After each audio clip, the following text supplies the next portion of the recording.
My name is Sarah, and I am 34 years old. My husband, Tom, is 27. During our dating years, the age gap wasn't something we noticed much, that it became more apparent once we decided to marry. When I first met his parents, I was struck by their rural home in the Northeast and their deeply conservative views. They were initially very resistant to our relationship because of our age difference. I remember their disapproval vividly, with comments like, "They say an older wife is a rare find, but 7 years is quite a lot. Can Sarah even have children at her age? Won't her eggs be too old?" Such remarks could easily alienate most women. While the father-in-law was merely rude, the mother-in-law was outright hostile. She declared, "I refuse to accept this. Why does Tom need to marry someone 7 years older? It's too embarrassing to even discuss with the neighbors. He'll soon be back here to take over the family business, and with your city background, you're simply not suited to be our daughter-in-law." Tom and I had been together for 6 years, and I had devoted nearly all my late 20s to him. I was committed to marrying him, and after living together for a few years, I didn't have the energy to search for someone else. In my frustration, I pushed Tom into proposing, and he reluctantly agreed. Perhaps due to his youth or just his nature, he seemed to prefer keeping things as they were. When his parents opposed our engagement, he quickly shifted his stance, saying, "See, I told you it was too soon to get married. We can just register our marriage later." I responded firmly, "It's not too soon. The age difference will not change no matter how much time passes." Turning back to his parents with a polite smile, I said, "Yes, I am older than Tom, but that's something beyond our control. I promise to do my best to prove myself as a worthy daughter-in-law. I'm not perfect, but I hope you can accept me." Though they agreed with some reluctance, Tom's sister was adamantly opposed. At our first meeting, she bluntly declared, "Just so you know, don't refer to me as your sister-in-law. It's completely unacceptable for my brother to marry someone older than me." Looking back, I realize I was naive, yet with the confidence of someone who had navigated difficult clients in my work, I believed I could handle it. I now understand what they call rude bullying. I convinced myself that moving back to the countryside to live with the in-laws was not as bad as the horror stories I had read online. I should have called off the wedding at that point, but as they say, hindsight is 20/20. Now, a year later, I deeply regret getting married. Although our daily life and work routines didn't change much after we registered our marriage, one major shift was the frequent phone calls Tom started receiving from his mother. I could only guess what they were about, likely questioning when we would move back home and probably urging him to consider divorce. Whenever Tom received calls from his mother, he would retreat to another room or the bathroom, trying to shield me from overhearing. But with our small apartment, it was impossible not to catch snippets of the conversation. I often heard phrases like, "So, Sarah was saying," and couldn't help but listen in. It seemed they were accusing me of opposing the idea of moving back to Tom's hometown to live with his parents, but that wasn't true. When I asked Tom about moving back, he expressed reluctance, saying he didn't want to live somewhere without a nearby convenience store and where job opportunities were scarce. It seemed he was using me as a scapegoat for his own unwillingness to return home. It was frustrating to see Tom cast me as the villain to cover up his own hesitations. Just now, I overheard Tom in the next room saying, "So if I bring up divorce, I'd have to pay alimony, right?" His hesitation about divorce wasn't rooted in any lingering affection for me but rather in his aversion to paying alimony. Hearing his true feelings was disheartening. It might be time to seriously consider divorce. Although we don't have children, I began contemplating it privately without mentioning it to anyone. Shortly after, I received a call about Tom's sister's upcoming wedding, prompting us to take the express train back to his family's home for the ceremony. Despite Tom being considered the heir, our wedding had been a modest family dinner, while his sister's wedding was set to be a lavish event. I wanted to fulfill my social obligations and avoid any further fallout on our part despite the disparity. The wedding was scheduled for the middle of a 3-day weekend, so Tom and I arrived at his family's home the day before.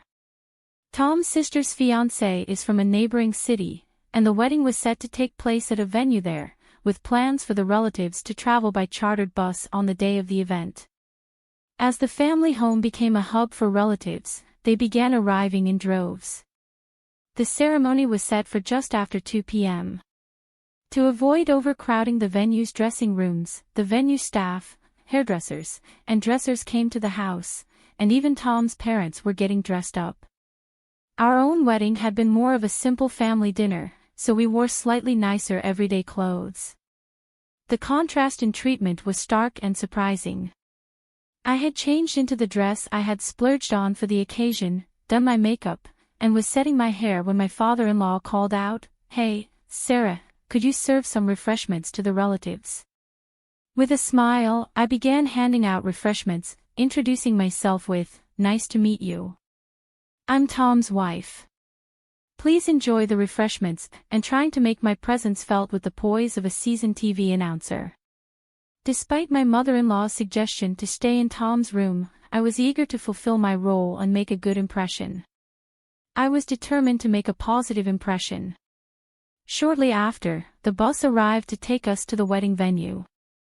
The relatives boarded with excitement, and as I prepared to join them, my mother-in-law called out, "Wait a minute, Sarah, I forgot the pearl necklace. Could you go get it?" "Really, in this formal dress?" I asked. She insisted, "It's in the drawer on top of the dresser in my room. It's a keepsake from my mother. Please hurry and bring it." "Understood, I'll look for it now," I replied. I hurried to my mother-in-law's room and began searching through the cluttered dresser drawer. The necklace wasn't immediately visible, and with everyone else already on the bus, I started to feel anxious. After about 5 minutes, I found a box that looked promising. I opened it quickly and dashed to the entrance, only to see that the bus had already left. The entire family, including Tom, had departed without me. "You've got to be kidding," I exclaimed, rubbing my eyes in disbelief. The bus was nowhere in sight. I panicked, realizing I'd left my cell phone in my bag, which had already been loaded onto the bus. I knew the venue's name but didn't have the phone number. Without my phone, I couldn't reach Tom, and without my wallet, I couldn't even get a taxi. What was I going to do? For a moment, I felt a wave of despair, but then I thought, do I even need to go to the wedding? My enthusiasm for the event had completely evaporated. It wasn't just my first time meeting the relatives. Surely my in-laws and Tom must have noticed I wasn't on the bus. Their departure without me seemed unnecessarily cruel. The idea of divorce crossed my mind, but simply ending the marriage seemed too easy. I wanted revenge. After some contemplation, I devised a plan. I stepped outside with a calm demeanor and a smile, preparing to execute my scheme. When the relatives, in-laws, and Tom returned from the wedding around 5 p.m., they were visibly drunk. By then, I had gathered all my belongings except for the bag that had gone with them. I found a taxi company's number in a phone book next to the in-laws' home phone and called, requesting a taxi to pick me up in 30 minutes. Everything was set. I greeted them at the bus with an innocent expression. Tom's face showed guilt when he saw me, but he didn't say a word. My in-laws ignored me, preoccupied with sending off the relatives.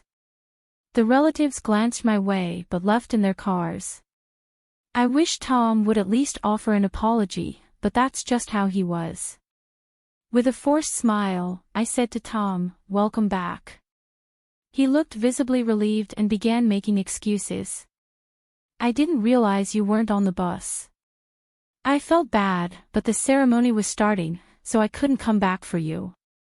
I ignored his excuses and started searching through the luggage for my bag, silently conveying my disbelief. I turned to him and said, "Divorce? Is this some kind of joke?" Because it certainly feels like one. When Tom realized what I had said, he began to panic. Who knows? I'm surprised you think such a petty lie would work. So what if you weren't noticed? Are you saying you forgot I existed until you saw me? While both of his parents were awful, the real disappointment was Tom. He was left speechless, unable to defend himself. Then my father-in-law, after sending off the relatives, chimed in. Come on, it was just a little forgetfulness on both sides. Tom's talking about divorce over something like this. City brides are really spineless. It seemed he was actually in favor of the divorce. My mother-in-law, upon hearing about it, smirked and said, I knew it. A city bride just doesn't fit in. She was never right for our family. Her hypocrisy infuriated me. If that was how they felt, they should have just invited Tom to the wedding alone. Why make me travel all this way only to leave me behind? Anyone would be outraged by such treatment, whether they're a city bride or a country bride. When I shouted, my mother-in-law shouted back, we never intended to invite you in the first place. There wasn't even a seat prepared for you. Tom brought you along by mistake, so we left you behind. I was shocked by her audacity. As I glared, Tom quickly looked away and shifted the blame to his mother, saying, well, Mom didn't explicitly say to come alone, so I assumed it meant as a couple. My mother-in-law's unreasonable anger continued. And why did you go around serving tea and introducing yourself as the bride at the venue? Relatives were asking why the wife didn't show up, not realizing Tom was even married. It made us look foolish. That's your own fault, and it's absurd to say I shouldn't introduce myself, I retorted. It seemed my effort to introduce myself as Tom's wife to the relatives had made an impact. So you never intended to acknowledge me and planned to divorce me eventually. That's why you kept our wedding a secret from the relatives and made it seem like just a dinner party. Neither my father-in-law nor my mother-in-law responded, but their silence confirmed my suspicions. It was clear to me that severing ties with this family was the right decision. Fine, I'll grant your wish and divorce you. I'm better off without a hostile family and an unreliable husband. I boarded the taxi that had just arrived and took the last train back to my apartment. Unable to sleep that night, I impulsively searched for lawyers online and began packing my belongings. I kept myself busy until dawn. When I finally woke up late the next day, I found several missed calls from Tom and my in-laws. It seemed my revenge had made its mark. After being left behind, I came up with a plan for revenge, but I wanted to keep it within the bounds of safety and legality. I didn't want to just divorce and suffer in silence without making a statement. I recalled how concerned my mother-in-law was about the neighbors' opinions. There was a surplus of refreshments and snacks she had bought for the relatives, so I decided to use them. I bagged up the leftover treats and set out around the neighborhood, greeting everyone with a smile. Hello, I'm Tom's wife, I announced and proceeded to share everything about how I had been treated and left behind on the wedding day. That evening, my mother-in-law and I had a loud argument outside. Naturally, the entire neighborhood heard, a perfect form of revenge for a family so worried about their public image. Afterward, Tom and I divorced without any major complications. The stories I shared were framed as casual conversations, so I wasn't sued for defamation. With the help of a lawyer, I was able to claim compensation for the abandonment and secure a satisfactory settlement. As for my sister-in-law, her marriage quickly unraveled. She had concealed her difficult personality to get married, but people rarely change. Her true nature emerged, and the marriage soured rapidly. Within 6 months, she had divorced and moved back to her parents' home. By then, the incident of my abandonment had become a notorious rumor. Eventually, the in-laws gained a reputation as a vile family that mistreated their daughter-in-law, leading to a much more subdued existence. Tom's prospects of finding a new bride in his hometown seemed bleak. I learned all this from a neighbor I had befriended and exchanged phone numbers with. It felt like perfect justice for me. The divorce felt like a new beginning. I regretted not recognizing the true nature of Tom and his family sooner, but now I had a clear perspective. Perhaps I should have withdrawn immediately when faced with their initial opposition, but I was young and naive. I don't want to disregard the happy moments we shared, so I see the past year as a valuable lesson for my future. I'm relieved to have resolved the situation and moved on. Why won't you talk to me? I asked. I've decided not to interact with people I don't know, came the response. I understand. I'll leave and go live with my husband's parents. They completely ignored me. I expected my mother-in-law to do so, but I never thought my father-in-law would treat me the same way. The reason for their change in behavior was my sister-in-law, who didn't like me and had returned home. Since her arrival, our once peaceful life has been turned upside down. Don't regret it, okay? You think I'll regret leaving? Think again. Feeling neglected, I packed my things and left my in-laws' house. Just 3 days after my departure, chaos erupted in their home. I met my husband at work. He worked in sales and often visited my office. I was his main contact. As we spent more time together in meetings, I began to like him. He was caring and kind, tall, and not conventionally handsome, but he had a charming personality and was well-liked. For some reason, he said he liked me too, and we started dating. During our conversations, he told me he grew up in a normal family with parents and a sister. I had lost my parents when I was young and grew up in an orphanage. It was a difficult life, but when we began dating, I shared my past with him. He said, "That sounds tough, but don't worry, I'll always be here for you."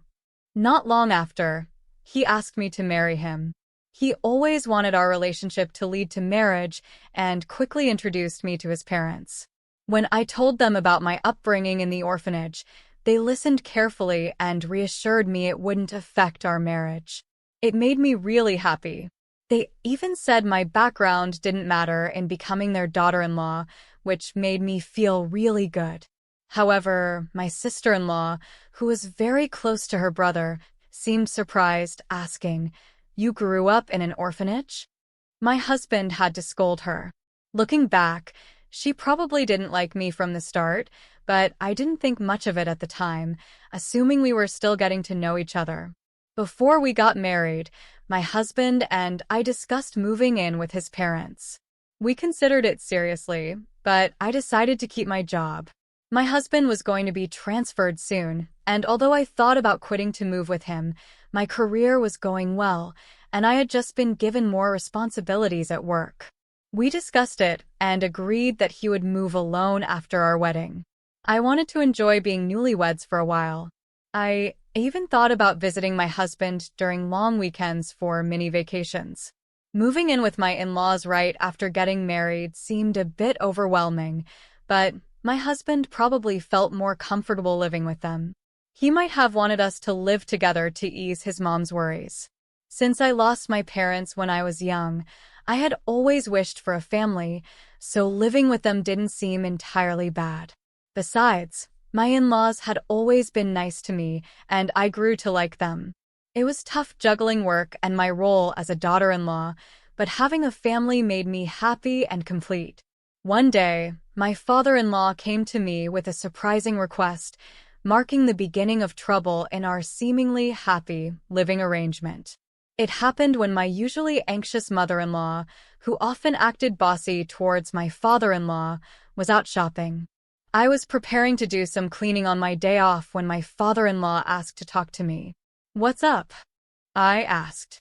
"Well, I don't want my wife to find out, but I need to take time off from work." "Time off?" I asked, surprised. He explained that he'd been having problems with his boss and coworkers, and his health had deteriorated to the point where he had no choice but to take a break.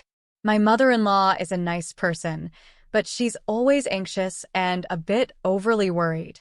Living with them, I noticed how she tends to fret a lot, and my father-in-law walked on eggshells around her to avoid upsetting her. He had always been on the thin side, but lately, I realized he seemed to have lost some weight. It would have been nice if my mother-in-law genuinely cared about my father-in-law's weight loss, but when he took a sick day because of a cold, she said, "A cold? Everyone else at work is climbing the career ladder, and you're always taking days off for health reasons. That's why you're not getting promoted." Instead of being concerned, she tended to criticize him. He probably tried his best to keep going no matter how bad he felt, but his health got worse, and he secretly took time off to go to the hospital. He was struggling both mentally and physically, often leaving work early, being late, and calling in sick. There was talk about him needing to take a break from work, but he didn't want to upset my mother-in-law at any cost. If he suggested taking time off, she'd likely get really angry. Also, my father-in-law didn't earn much and relied on extra pay from working overtime. Taking time off would mean a significant drop in income. If he told my husband, he might inform my mother-in-law, so he came to me, asking if I could help with the bills. If I mentioned taking a break, she might even leave me, he said. Hearing that hurt. I was grateful to my in-laws, who had accepted me warmly despite my past in an orphanage, and wanting to support him, I decided to help him out during this tough time. "Okay, I'll send you money every month. Use it for expenses. I'm really sorry. I'll try to get better soon and go back to work. Thank you so much." After that, my father-in-law continued to pretend to go to work while I sent money to his bank account for living expenses. My mother-in-law wasn't very thorough with checking her bank statements, so she didn't notice my transfers. He'd act like he was going to work, but instead, he went to a mental health clinic or went for walks in the peaceful mountains. Over time, he started looking better. I thought he might go back to work soon, but then something unexpected happened. After a fight with her husband, my sister-in-law returned to her parents' home. There's nothing like being back home. I thought I'd lose my mind if I stayed with that stupid husband of mine. I'll be here for a while. Can you make meals for me too? I knew from the start that my sister-in-law didn't like me. At our first family meeting, my husband was upset because she clearly showed her disapproval. During her wedding, she had a sour look the whole time and even told me straight out, "My brother looks great, but you? He could have married someone prettier." She openly judged me for being raised in an institution, saying it was embarrassing. I didn't have parents at the wedding.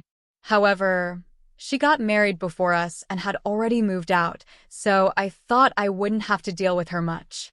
That's why I thought it would be okay to live with my in-laws. If she had still been living at home, I wouldn't have even considered moving in, knowing how she would treat me every day. I thought her stay was just temporary because of her marital problems and expected her to leave in a few days. Even though my mother-in-law was stern with my father-in-law, she had never been harsh towards me. I believed that if my sister-in-law made mean comments, my mother-in-law would defend me. But I was wrong. One day, when I came back from work, my mother-in-law's behavior seemed strange. "Is something bothering you?" I asked. She seemed distant, not talking to me like usual. When I asked her what was wrong, she said, "Did you know you've been talking about me behind my back?" "What? I've never said anything bad about you. You've always been kind to me, and I'm really thankful. Why would I say bad things about you? You've been acting like the perfect daughter-in-law, but you've been talking behind my back." "Whatever," she said, leaving the room. In the hallway, my sister-in-law was smirking. "Looks like you're not in her good books anymore. Did your true colors come out? Being from an orphanage, your background really does matter, huh? It's best not to gossip about people. You know I haven't said anything bad about her." Oh, the neighbors seem to have heard everything. When I came back home after so long, they told me you've been talking badly about her all the time. What? Who are these neighbors? Well, It's been a while since I got married and moved out, so I kind of forgot their names. I never said any of that. Stop making things up. Oh, disrespectful. Mom, she's calling me a liar and being mean to me, my sister-in-law said as she walked into my mother-in-law's room. After that, my sister-in-law's behavior got worse. She claimed I told her to sleep in the hallway and take the last turn for a bath because she was just a guest. She complained to my mother-in-law about every little thing. Every time, I had to explain that I hadn't said or done any of it, but my mother-in-law seemed to believe my sister-in-law and be influenced by her. My sister-in-law stayed longer, making me wonder if she planned to stay forever. With all these worries, I went home feeling sad. I'm back, I said. Before, my mother-in-law would warmly say, "Welcome back," but now it was quiet. "I'll start making dinner," I said, stepping into the living room. I was surprised.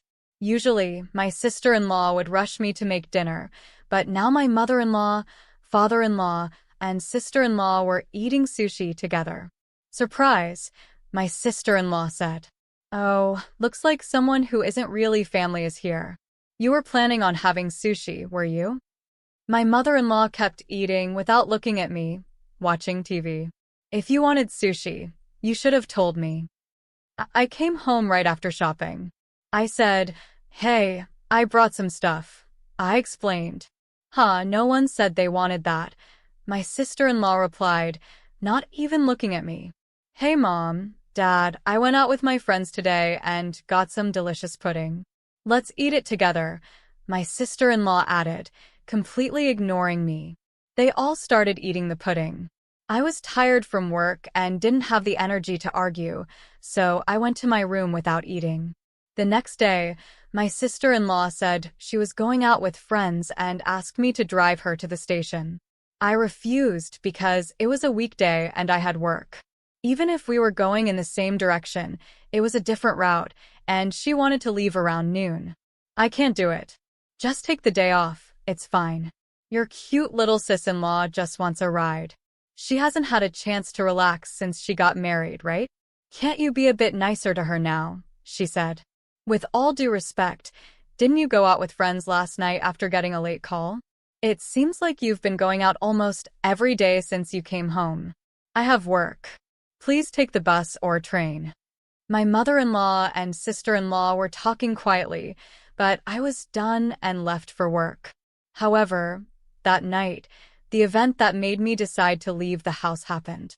I got delayed at work and came home after buying groceries, expecting to face some criticism. It was raining heavily when I left the office, and I got soaked just getting in and out of the car. I wondered what nasty surprise was waiting for me tonight, but when I got home, they were all eating takeout again, just like the day before. No hello, acting like they didn't see me, but I was used to it. I looked out into the courtyard from the hallway and saw something in the middle of the garden. Looking closer, I saw it was my stuff. My designer bag that I bought with my first paycheck, shoes that were a birthday gift for my husband, and even my work computer, all wet. I was shocked. My sister-in-law smirked and said, "Having strangers' things in the house grosses me out, so I threw them out." Flaunting a designer bag like that, how arrogant of you.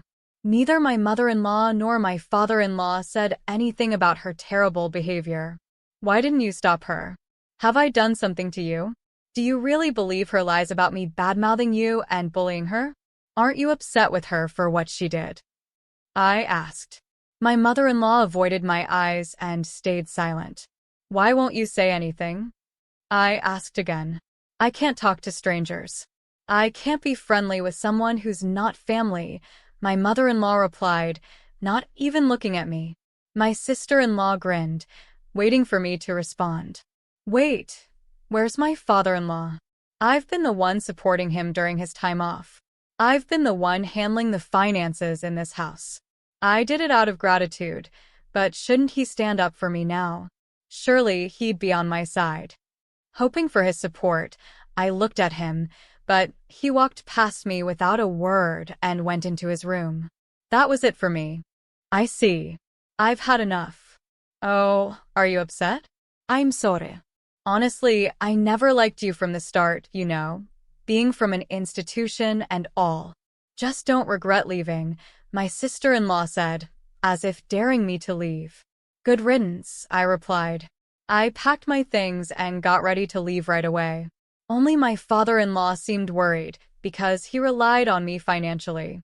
But even he didn't try to stop me or speak up for me. I was done with his indifference. Although my husband's work assignment was far away, I just wanted to get out of that house as soon as possible. I quickly got into my car and drove to him. I never talked to my husband about any of this. I doubted my mother-in-law told him about my sister-in-law coming back home. If he knew, he would have reached out to me because he knows I don't get along with her. But my husband never mentioned anything about my sister-in-law in his calls or messages. I never doubted my husband's behavior before, but maybe she's manipulating him, feeding him lies about things. Even now, as I go to him, he might treat me the same way they did. My heart was heavy, feeling suspicious even toward my husband whom I trust the most. If he's siding with them, maybe divorce is the only option. That's how distressed I felt. When I arrived at his out-of-state apartment, he hadn't returned yet, probably busy since it was the end of the month. As I waited, my husband came in energetically. What? You're here. You should have told me you were coming. I would have come back sooner. What a pleasant surprise, he exclaimed. No, just seeing your face, I said with a big smile. Seeing him happy to see me after all that happened at my in-laws' house mixed with relief and humiliation, and I could have pulled back my tears. What's wrong? Did I do something? Seriously, what's going on? He asked, concerned. It seemed my husband had no clue about the treatment I endured at his parents' house. I gathered myself, knowing I needed to explain everything clearly to him. I started recounting everything, how I've been financially helping his father, who took medical leave without telling his wife, how his sister returned and was now staying at their parents' house, how she lied about me to his mother, turning her against me, how they treated me like an outsider, ignored me, and even ruined my belongings by leaving them out in the rain. Through tears and pauses, I poured out everything to him. Finally, I made it clear that I couldn't go back to that house ever again, and if he couldn't support me on this, I would want a divorce. My husband apologized for being too focused on work and not checking in on me more often. He regretted his family's behavior towards me. He assured me I didn't have to go back there or even talk to them again. Even if I forgave them someday, he was firm about cutting ties with his parents and sister. He also promised not to provide any more financial aid to his father. That night, I felt a huge weight lifted off my shoulders. The tension I'd been carrying melted away, and I slept peacefully by his side. After leaving my in-laws' house, I never went back. Commuting to my husband's out-of-state place wasn't practical, but I had already talked to my company about working remotely. My job didn't require me to be in the office all the time, and many of my colleagues worked from home too. Although I still had to visit the office a few times a month, some colleagues lived even farther away, so working remotely wasn't a problem. Living with my in-laws and dealing with my sister-in-law's bullying, I hadn't truly experienced married life. But now, we could finally live like newlyweds. As I set up my remote workstation, as expected, my sister-in-law contacted me. It turned out that the day after I left their house was my father-in-law's payday. My mother-in-law usually takes out a certain amount and transfers it to their household account, but this time she couldn't. It was only then that she realized I had been helping them financially during my father-in-law's time off. "Hey, why didn't you tell me you were covering the living expenses?" he asked. "My father-in-law asked me not to, saying he didn't want you to know, so I kept it to myself. Anyway, we're running out of money for living expenses, and there's no one to cook or do laundry. The place is a mess. As his wife, you need to come back and take care of these things and send money quickly." How heartless. I already told you, didn't I? I have no intention of going back to that house or being treated like your maid. Why should I help people who hate me, ruin my things, and treat me like this? Aren't you his wife? Without your help, we can't pay the bills or even shop. That's exactly why I'm saying it. I'm an outsider, so it's none of my business, right? I hung up, ignoring my sister-in-law's complaints. She and my mother-in-law kept bothering me with calls and messages, but I ignored all of them. Even after my husband returned from work, they kept calling persistently. When my husband finally answered, he told them firmly, "I will forgive you for how you treated her, and I'm not sending her back to you. I'm not coming back either. I don't see you as my family anymore. Leave my wife alone, or you'll regret it." Considering my sister-in-law adored her brother, and my mother-in-law heavily relied on him, they were probably shocked. A few days later, I got a call from my father-in-law. He said living with my mother-in-law and sister-in-law was getting too hard and begged me to continue the financial help. I'm grateful they accepted me when I married, despite growing up in an orphanage. But they didn't support me when I needed it, despite all the financial help I provided. I don't owe them anything. Why should I help those who joined others in ignoring me? I'll never assist you again. And with that, I ended the call. Later on, my persistent mother-in-law and sister-in-law shamelessly showed up at my workplace. Since I was already working remotely and had a bad feeling about them, I had informed my company about the situation. Security was alerted right away. They caused a scene, demanding that the company make me send money back home. When my husband heard about it, he said, "Report them to the police." My colleagues were supportive, saying, "I can't believe you had to live with those people. Focus on your remote work with your husband." As for my in-laws, my father-in-law's health declined under the pressure from my mother-in-law and sister-in-law, and he eventually quit his job. My sister-in-law tried to return to her husband's family, but he refused to take her back. The town quickly learned about her drama at my workplace, causing an uproar. At her in-laws' place, the real reason for their fight was her affair, and this incident added to their problems, leading to an immediate decision to divorce. Left without a home, my in-laws and sister moved to a cheap apartment, managing with part-time jobs. As for my husband and me, we were finally enjoying peaceful days, feeling mentally and physically fulfilled. Recently, we found out we're expecting a child, and we couldn't be happier. We're eagerly awaiting the day we meet our baby, cherishing our time together.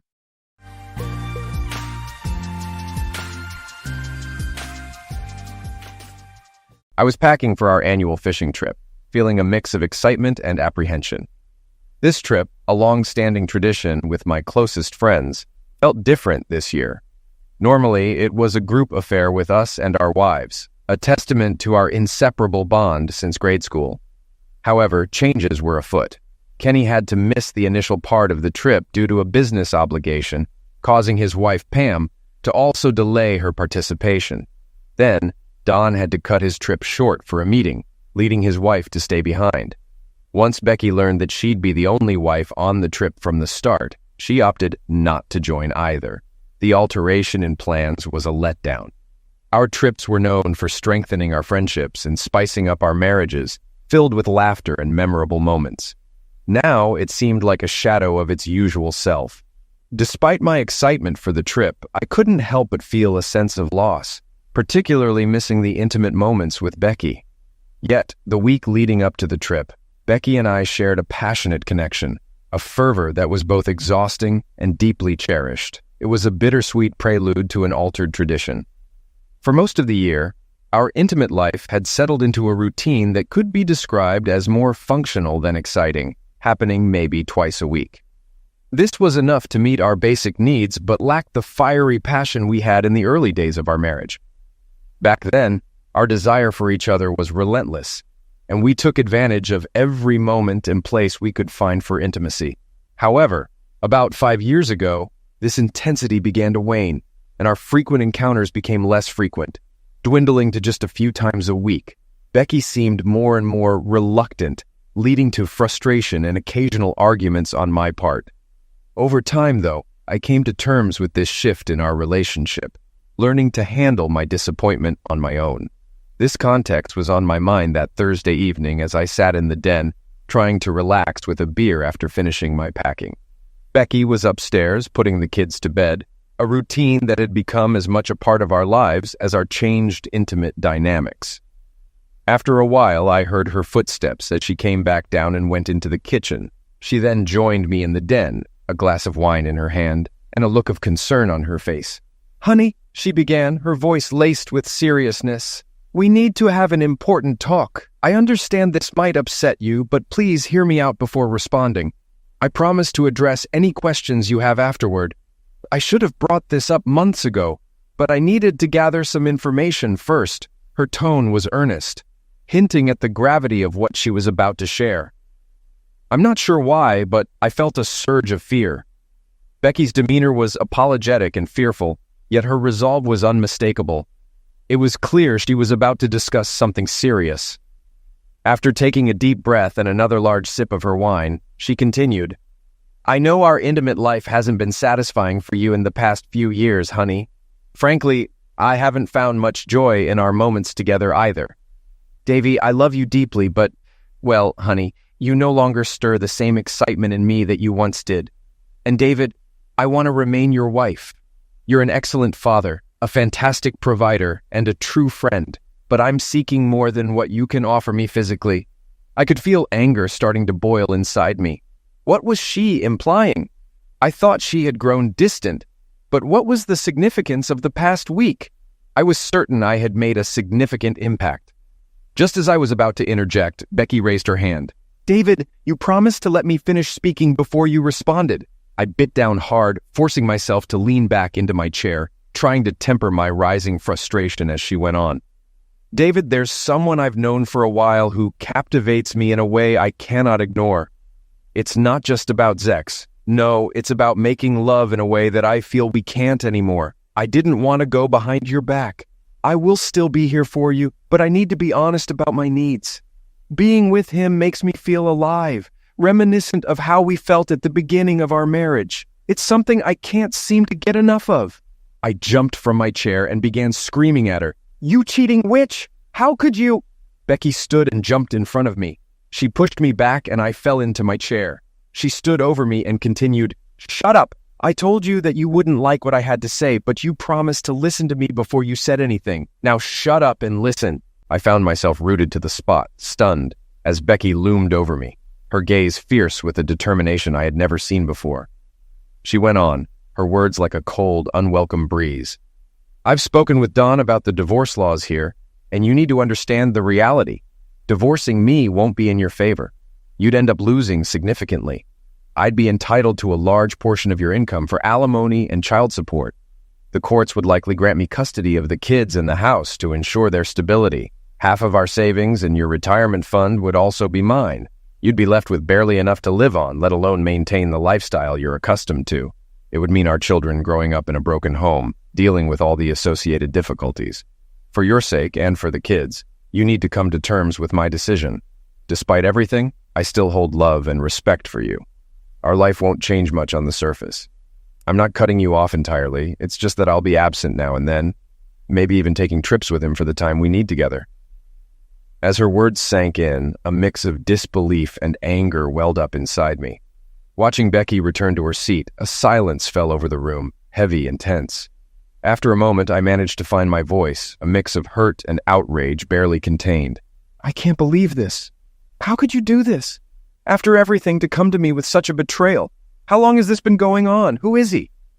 Becky looked at me with some anger and said, "Using mean words won't solve anything, honey. I hope you can move past your feelings and we can continue living as we have for the past few years. I won't tell you how long this has been going on or when or where it happens, and I definitely won't tell you who I'm intimate with.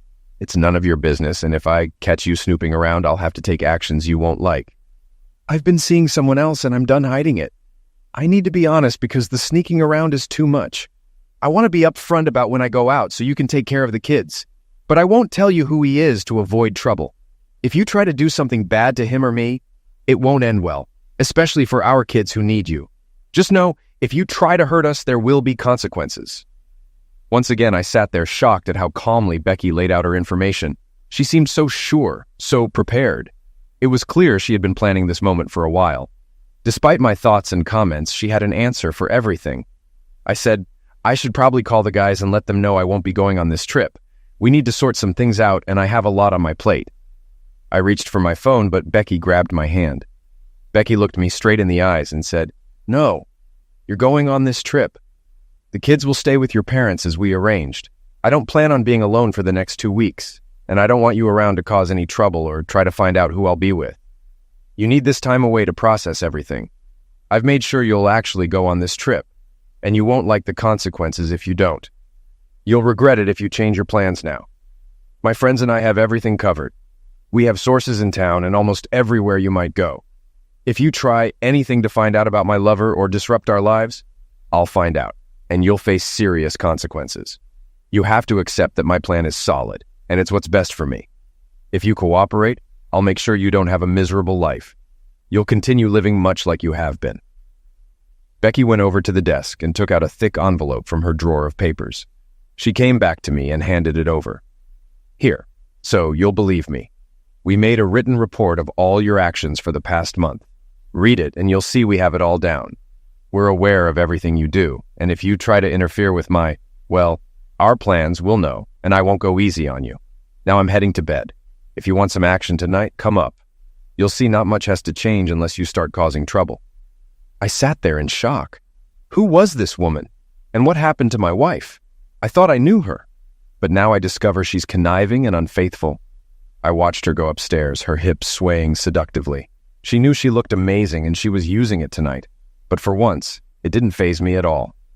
Finally, I opened the envelope and started reading. I was shocked. The report on me was incredibly detailed, capturing things I'd forgotten until I read them. It seemed like someone had been monitoring my every move, noting even minor incidents like spilling something on my shirt. It documented my glances at other women, something natural for anyone. The thoroughness of the report made me wonder if someone wealthy or connected was behind it, given its detail and scope. The report contained private details, including conversations I thought were private. This made me question if I was being bugged. As I considered my next steps, particularly how to leave my cheating wife without losing out in a divorce, I realized I needed advice. My lifelong friends, who shared a complicated history with me and Becky, seemed like the go-to, but then a dreadful thought struck me. What if Becky was involved with one of them?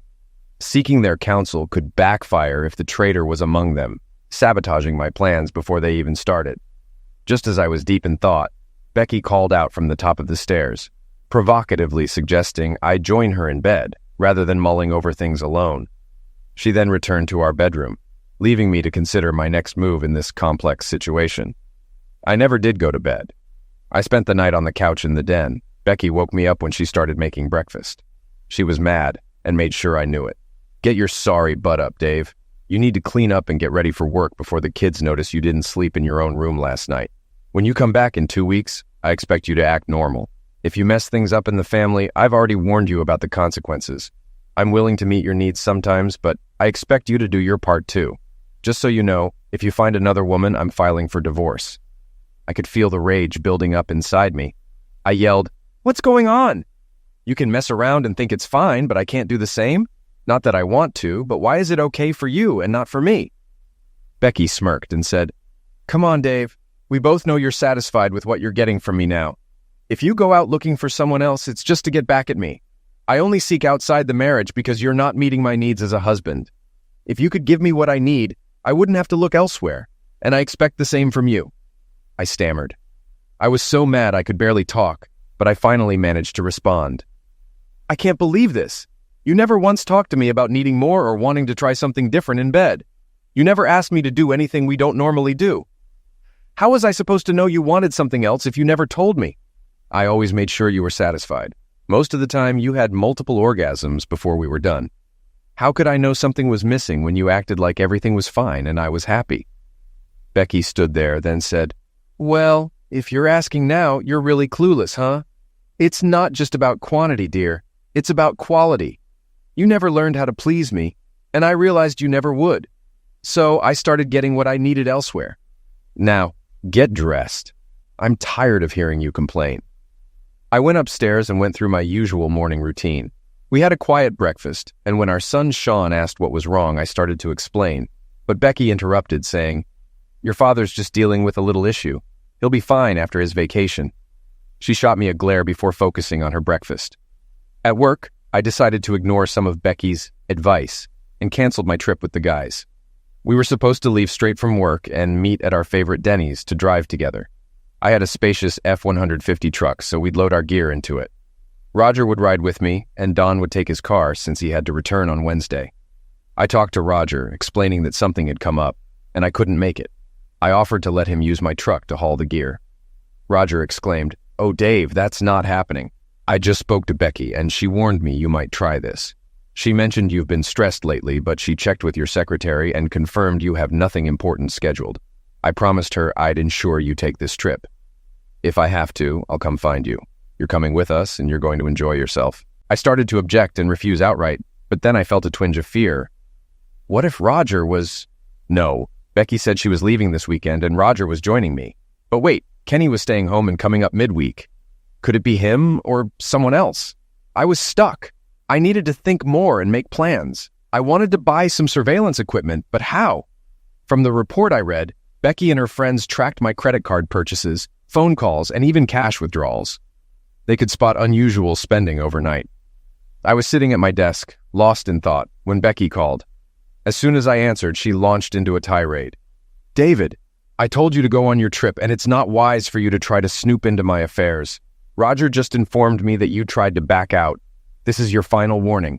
Don't mess with me, or you'll lose everything and never see your children again. Do you understand this time?"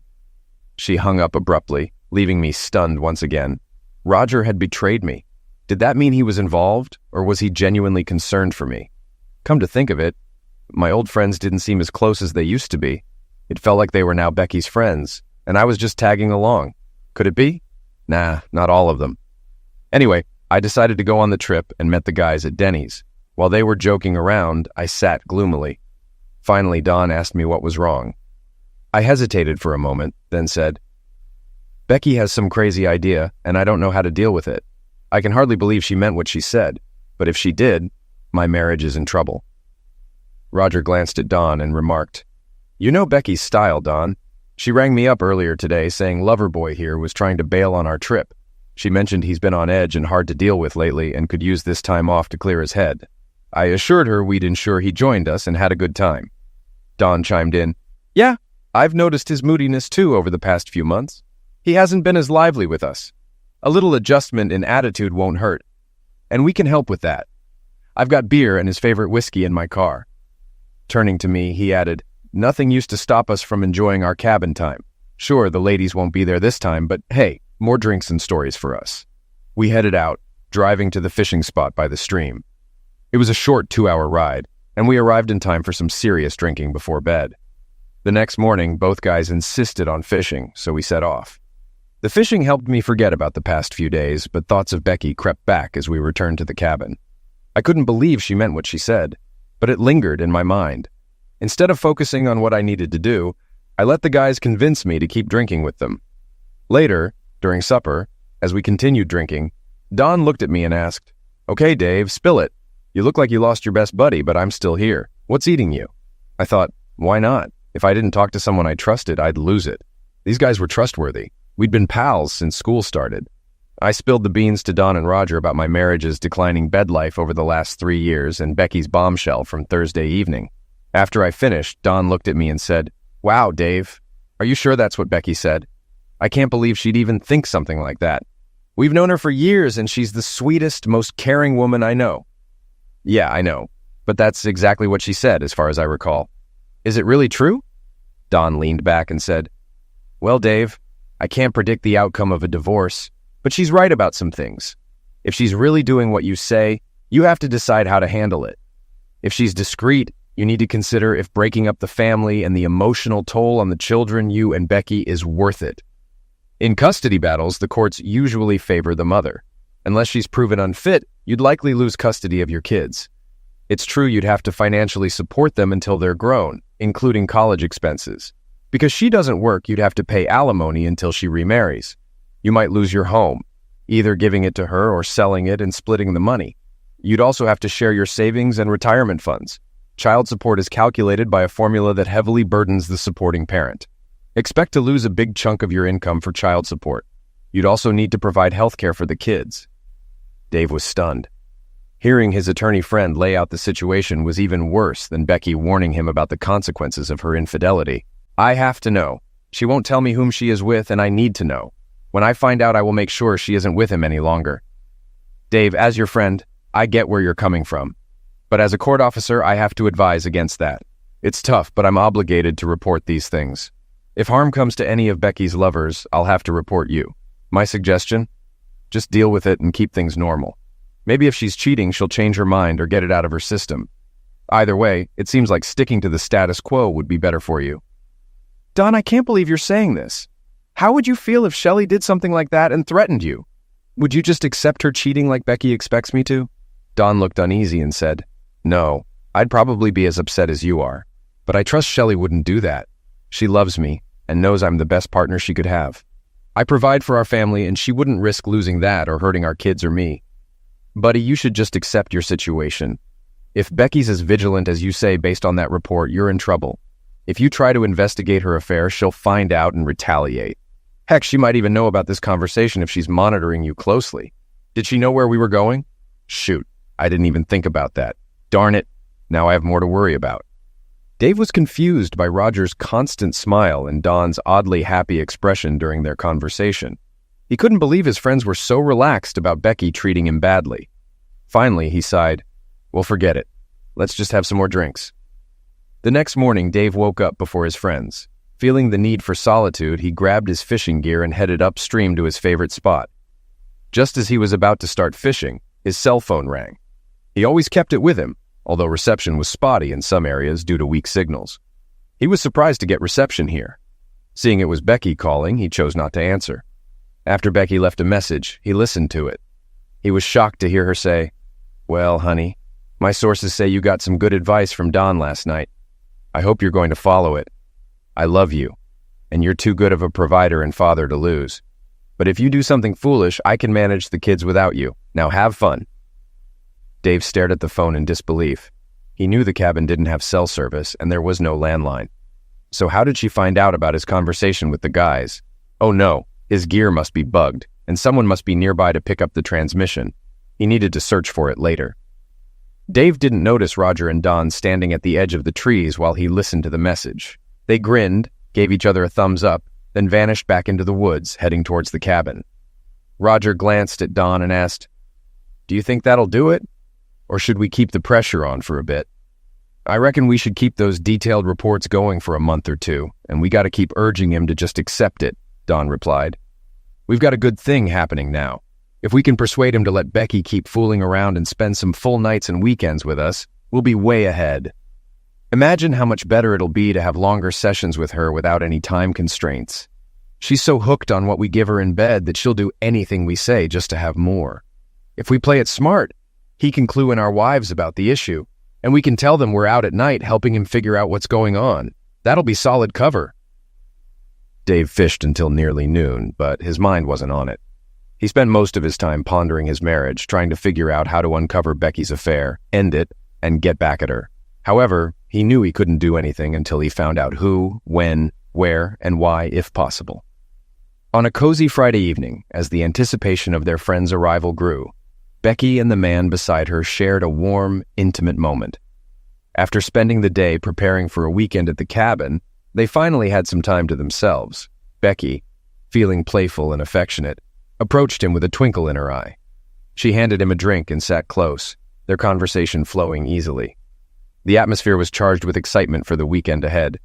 They shared laughs, reminisced about past adventures, and eagerly discussed plans for the days to come. As they sat together, the connection between them deepened. Becky, feeling bold, leaned in for a tender kiss, which he warmly reciprocated. Their affectionate exchange soon turned into a gentle caress, as they continued to express their fondness for each other. Becky, feeling the warmth of the moment, whispered sweet nothings into his ear.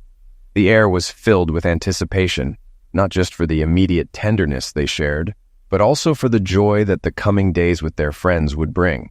They talked about their friend's upcoming arrival, speculating with excitement about the activities they had planned. The mention of a friend's expected visit on Wednesday added to the bubbling excitement, sparking further conversation about the adventures that awaited them. As the evening progressed, they remained close, cherishing each other's company. Their connection was a testament to their deep bond, one that was amplified by the shared joy of the imminent reunion with their close friends. In that moment, they were reminded of the simple pleasures of companionship, the anticipation of good times ahead, and the beauty of moments spent with someone special.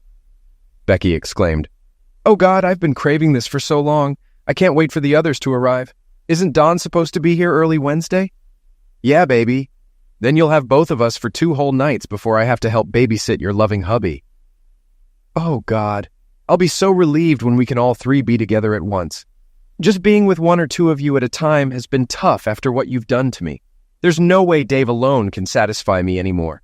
Do you think we've covered everything? I adore him, and he's a wonderful provider and father. I don't want to lose him." "Yeah, I think we can keep him in check." "Yeah, I just hope Dave doesn't start confiding in our wives and causing trouble. We've been doing fine the last 3 years. I think we should have been content with how things were instead of getting greedy like this. Having you to ourselves all night or on a long trip sounds nice, but I'm not sure we can push Dave this hard. We might have unleashed something uncontrollable." "Well, the bugs we planted and the few things we found that make him look bad should make him back off. I just wish he wasn't so straight and honorable. It's unbelievable we haven't found anything shady he's done. How can a man in business for himself not take advantage of situations to make extra cash? Oh, by the way, Becky, are you still keeping an eye on the finances and transactions like we discussed? Yeah, I convinced the bank to limit his cash withdrawals, but I can't control his check writing. At least we can track them if he does. I wish I had a way to monitor the business more closely. Now I regret pushing him to hire office help so I could stay home with the kids and be a housewife." Becky chuckled, then added, "Of course, if I hadn't insisted on staying home, we wouldn't be having as much fun, would we? I was so frustrated only being with you all a couple nights a month or on trips. Being a stay-at-home mom allowed us to play more. And now, with this plan, we can play whenever we want." Dave was gloomy and preoccupied by the river. His friends attempted to chat with him and lift his spirits, but they weren't making much headway. They got him drunk on Tuesday evening. After he passed out from intoxication, Dawn and Roger retreated to the porch to converse quietly. Roger expressed concern, saying, "I'm starting to fret, Dawn. We've been talking to him for 4 days, and if anything, he's becoming more determined to leave Becky and seek revenge on her lover. He's on the brink of exploding and going wild. How are we going to manage this situation now? It all seemed so promising and simple when we devised the plan to control him and spend more time with her. What if he finds out and tells our wives?" Dawn reassured him, saying, "Relax, Roger. I can manipulate him in the divorce proceedings and paint her as an angel. Even if she does divorce him, so what? We only embarked on this because she said she wanted to keep him around. I'll admit, banging her while she's married to him gives me a thrill, but she'd still be just as enjoyable if she weren't married. We just need to prevent him and our wives from discovering the truth so we don't get screwed over. We might need to resort to some physical persuasion, but let's wait and see how things unfold in a week or 2. Dave couldn't hear the conversation clearly, but he had awakened and caught snippets of their discussion on the front porch. He understood they were upset that he was stubborn about accepting Becky's infidelity, and they believed they needed to convince him to be more tolerant. Now, not only was he angry with her, but he was also angry with them. Before drifting back to sleep, he resolved to handle the situation without their assistance. Over the next few days, Dave grew more distant from his friends.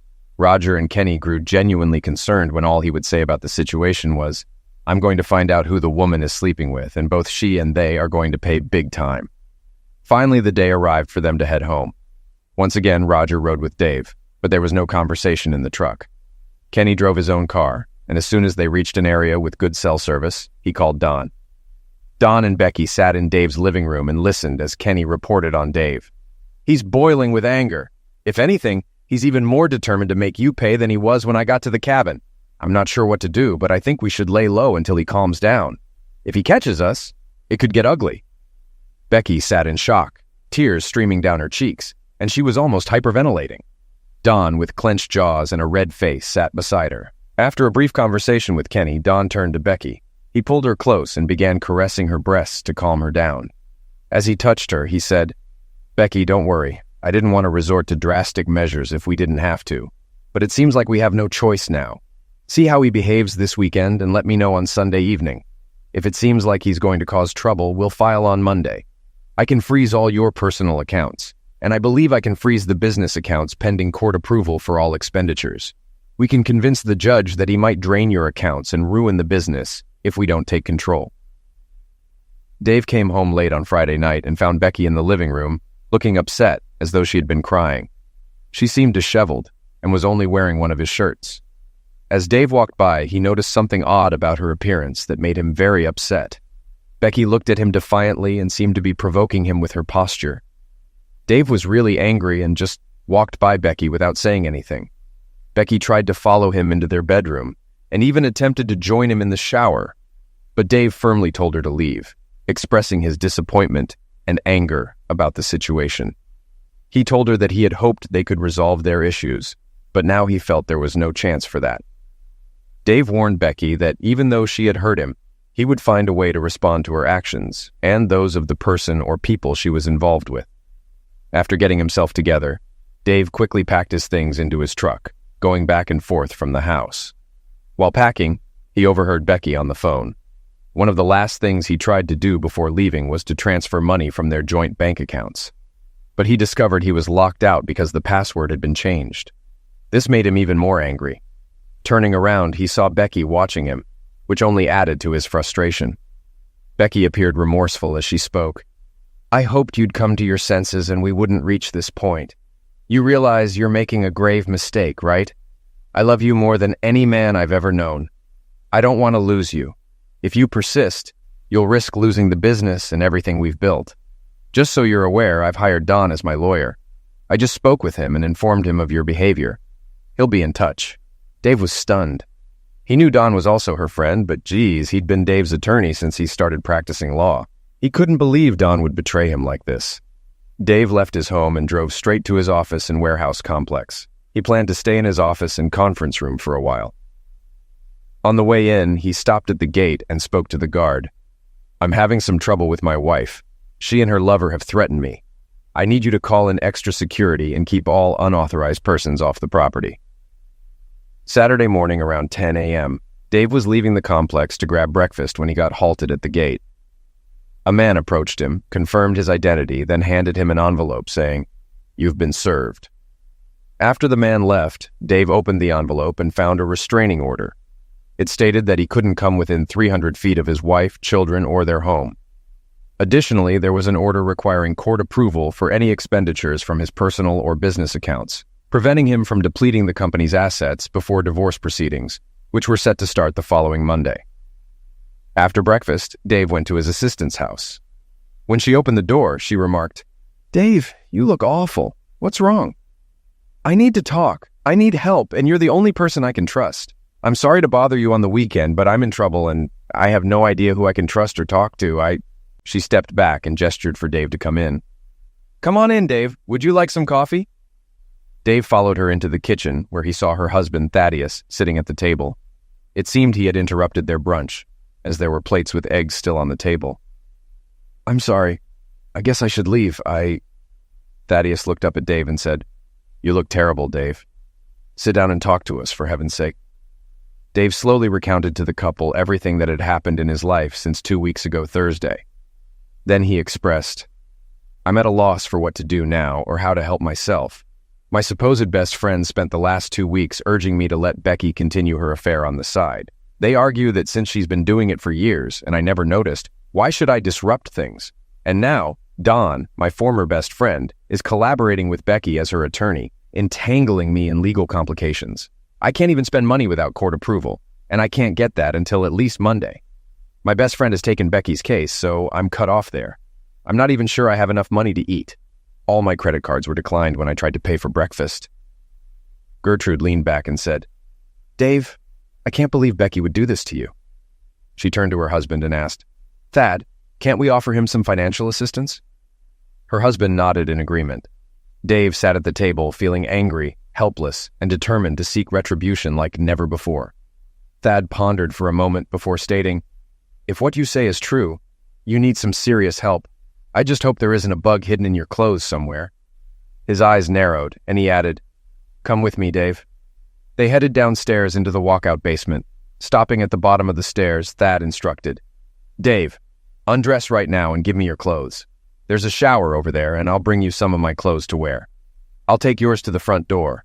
After you've cleaned up, we'll talk. I doubt there's a bug in our house, but they might have followed you here and planted a listening device outside." Dave changed into some old sweatpants belonging to Thad, and then all three of them retreated into a cement storm shelter beneath the stairway. He felt foolish as he began to speak, but Thad and Gertrude stopped him. They spent the next hour communicating through written notes, planning out their course of action. After covering all possible scenarios, Thad left to contact individuals whom he believed could assist Dave. They agreed that Dave would have minimal interaction with these people, and Thad and Gertrude would lend him the necessary funds to start the investigation. While it was assumed that Becky would halt her activities, they planned to monitor her and Dave's three friends for a while. On Sunday, Dave, Thad, and Gertrude decided to catch up over lunch, enjoying each other's company and sharing laughs. At the same time, Becky hosted a meeting at her house with Don, Kenny, and Roger to discuss some pressing matters. After their meeting concluded, they all took a moment to relax and share their thoughts on the situation. Roger, looking concerned, broke the silence. "I'm feeling uneasy about all this," he admitted. "I'm not sure if it was a good idea to meet today. What if Dave finds out we were here? Maybe we should keep a low profile until we figure things out. We had a stable situation for over 3 years, and pushing the boundaries now seems risky. I'm worried this might not end well for us." He continued to share his anxieties about recent events, expressing doubt over their strategy and concern over Dave's recent activities, particularly his time spent with his secretary and her husband. Roger mentioned that their surveillance hadn't picked up anything suspicious, but he was still nervous about the potential repercussions of their actions and decisions. "Stop complaining. We've got Dave completely under control. He's unable to access any money, and we're keeping such close tabs on him that we'll know his every move before he even makes it. Right now, he's with his personal assistant and her husband, feeling sorry for himself. If he tries to leave, we'll be alerted before he's even out of sight. He can't even make a call without us knowing what he's saying, whether it's from his phone or hers." On Monday morning, Dave started searching for a new attorney to represent him. He spoke with several and scheduled appointments with 2. It was a challenge for him because Don had been his legal counsel for years, but now that Don was representing Becky, he had to find someone else. Eventually, he decided to hire Sally Hawk, who impressed him during the interview and came highly recommended. Their first course of action was to initiate legal proceedings to release Dave's business accounts and secure enough funds for his living expenses. They also opted to hire another private investigator firm to monitor Becky. Dave authorized wiretaps on his house and video surveillance. Furthermore, he gave Sally the green light to start divorce proceedings based on adultery. Later that evening, Thad handed Dave the footage captured the previous day. Naturally, Dave was devastated. Discovering that Becky was involved with all 3 of his friends only fueled his anger further. However, he now knew who he was up against. The following morning, he went to his office and made 5 copies of the CD. He distributed one to each of his friends' wives, one to his attorney, kept one for himself, and placed the original in a safe deposit box. Additionally, he uploaded the video to various amateur XXX sites on the internet, using the participants' real names. He set up the site as pay-per-view, with the funds directed from a PayPal account to a bank in the Cayman Islands. He smirked, realizing Don had given him a key to his office, allowing Dave to set up the site from there, implicating Don if the tracing led back. Dave also sent still images of Becky's actions to several of her friends and family members via email. He executed all of this, using the free computers at the college library to avoid suspicion. Although he briefly considered using Don's office, he dismissed the idea, knowing it would appear suspicious as Don wouldn't engage in such activities. Using the college computers was straightforward for Dave. He had done so multiple times before without getting caught. Despite the requirement of a student ID card and password for logging in, Dave often found machines left logged on, allowing him to use someone else's credentials. Moreover, the lack of CCTV security cameras at the local college meant he didn't need to worry about being captured on video in the vicinity. On Wednesday, Dave had a blast fielding phone calls from people who had watched the video. In the early afternoon, Becky called him in tears. She asked, How could you do that? I thought you loved me. I told you it was just Zex because you couldn't give me what I needed. How could you ruin my life like that?" Dave chuckled and replied, "Rebecca, I didn't ruin your life. You did. I'm just delivering the payback I promised if you went through with your plans. Frankly, now that I think about it, I'm pretty sure you've been cheating on me for a while. There were plenty of times when one of the guys would make sure I was out and I'd come home late. A lot of things that didn't add up then make sense now. By the time I'm done with you and those jerks, you'll regret ever doing this." Later that afternoon, Becky's sister called. She said, "You poor fool. Looks like you finally figured out about your oh-so-perfect wife. I assume you're the one who sent this video. Well, now it seems she and I can share the boys. I didn't know she was with them until I got this." Dave shuddered as she hung up, her maniacal laughter echoing in his mind all night. Don also called, and as soon as Dave answered, he started yelling. Dave played along upon realizing it was Don. He kept Don on the line for almost 15 minutes. Don made threats of both physical and legal harm, saying, "You jerk. By the time I'm through with you, you'll wish you never crossed me. I'll have your wife whenever I want, and we'll have most of your money too. If you had just done what I told her, you'd still have a family, money, and a life. After I'm done with you, I'll have the guys rough you up. I've been with that girl since high school, and I'll continue to be long after you're gone, you jerk. Enjoy living in the dumps because that's where you'll be when I'm through. I'll file every lawsuit I can find and bleed you dry just to defend against them." Later calls from Becky's parents were distressing. Her mother was in tears as she asked, "Dave, how could you do this to Becky? I understand she hurt you deeply, but spreading pictures of her everywhere was too vengeful. Couldn't you have resolved this in a more civilized way?" By the time Dave decided to head home for the evening, he felt content with his actions so far. He was confident that the computerized answering system his company had installed would prove its worth, especially from the recordings it made that day alone. Initially, he had concerns about how his then-attorney and friend Don advised him to set up the system with the telecom provider. When a call came in, the computer would answer and give a warning before recording began. The warning stated, "Thank you for calling Central U.S. Inventory, Logistics, and Security Company. All phone calls are recorded for later use. If you do not want your call recorded, please hang up now. If you wish to speak to someone, please press 0 to be connected to an operator." It seemed Don either didn't consider the warning or was too furious to heed it, because all his threats and boasting were captured after the warning he insisted on including in the system. Dave saw this as poetic justice. Unfortunately, all the individuals involved in Becky's circle stopped associating with her once the legal cases were initiated. Fortunately, Thad's acquaintance managed to capture video and audio recordings on the first Saturday, as none of the private investigators recorded any incriminating evidence. While some suspicious phone calls were obtained, they were mostly ambiguous and of little use. One of Sally's initial actions was to report Don to the State Bar Association. His law license was promptly suspended, and he was permanently disbarred due to his unethical conduct and threats, even before the divorce and legal proceedings concluded. Dave's divorce was finalized, with Becky receiving a small portion, around 25%, of the marital assets. Dave retained ownership of his company. Furthermore, Dave was granted custody of the children, primarily due to a subtle detail initially overlooked. During the photo session, when Thad's acquaintance captured images of Becky and the others, they inadvertently photographed another individual. This picture not only captured the scene of the event, but also showed a child peeking into the house from the backyard through the patio door. When the judge saw this evidence, full custody of the children was awarded to Dave. Dave's legal actions against Don proved highly successful.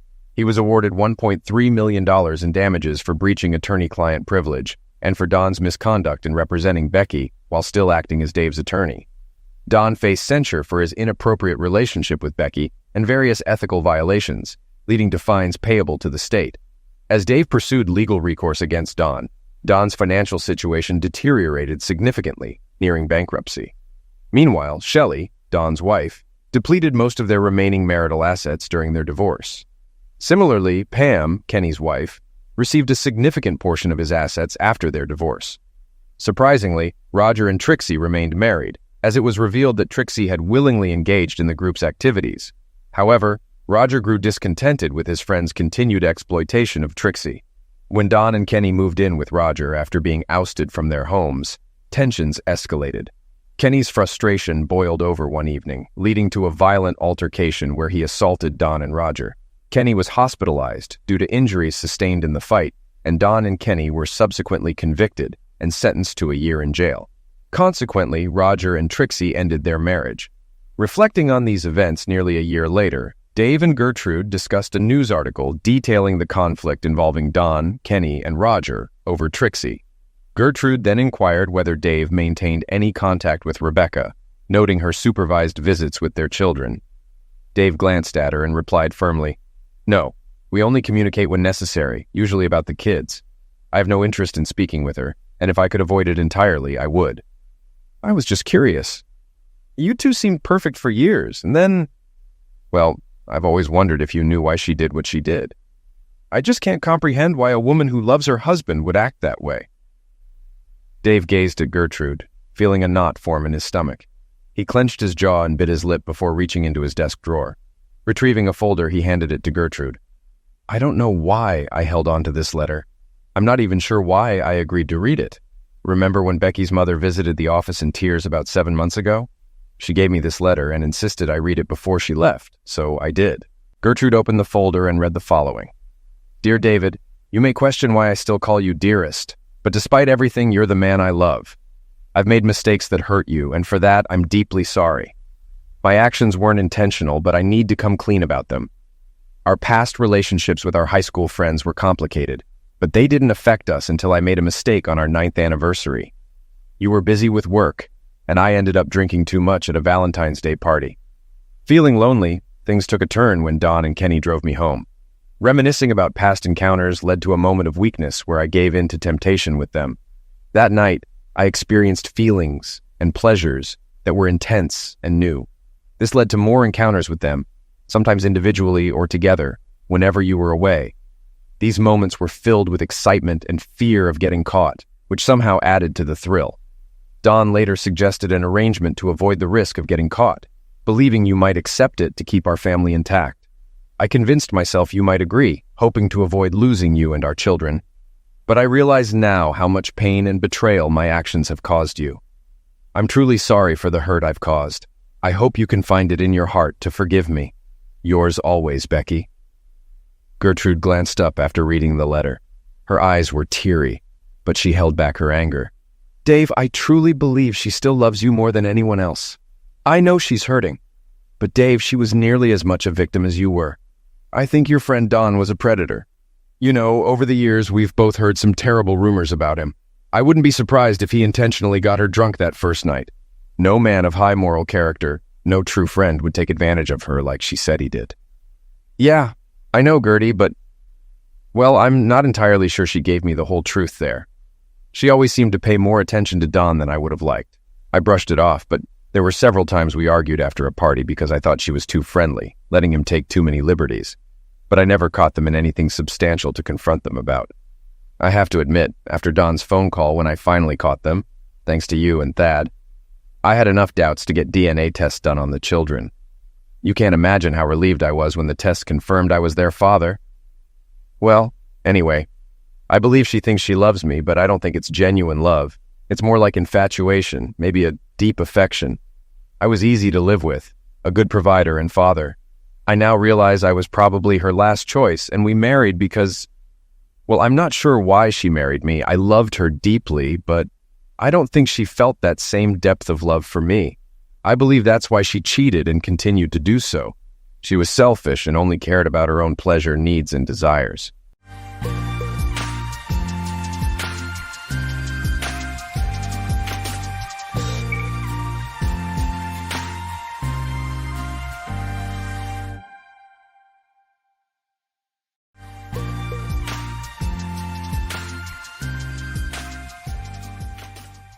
The day I met Susan was as ordinary as any, yet her energy made it unforgettable.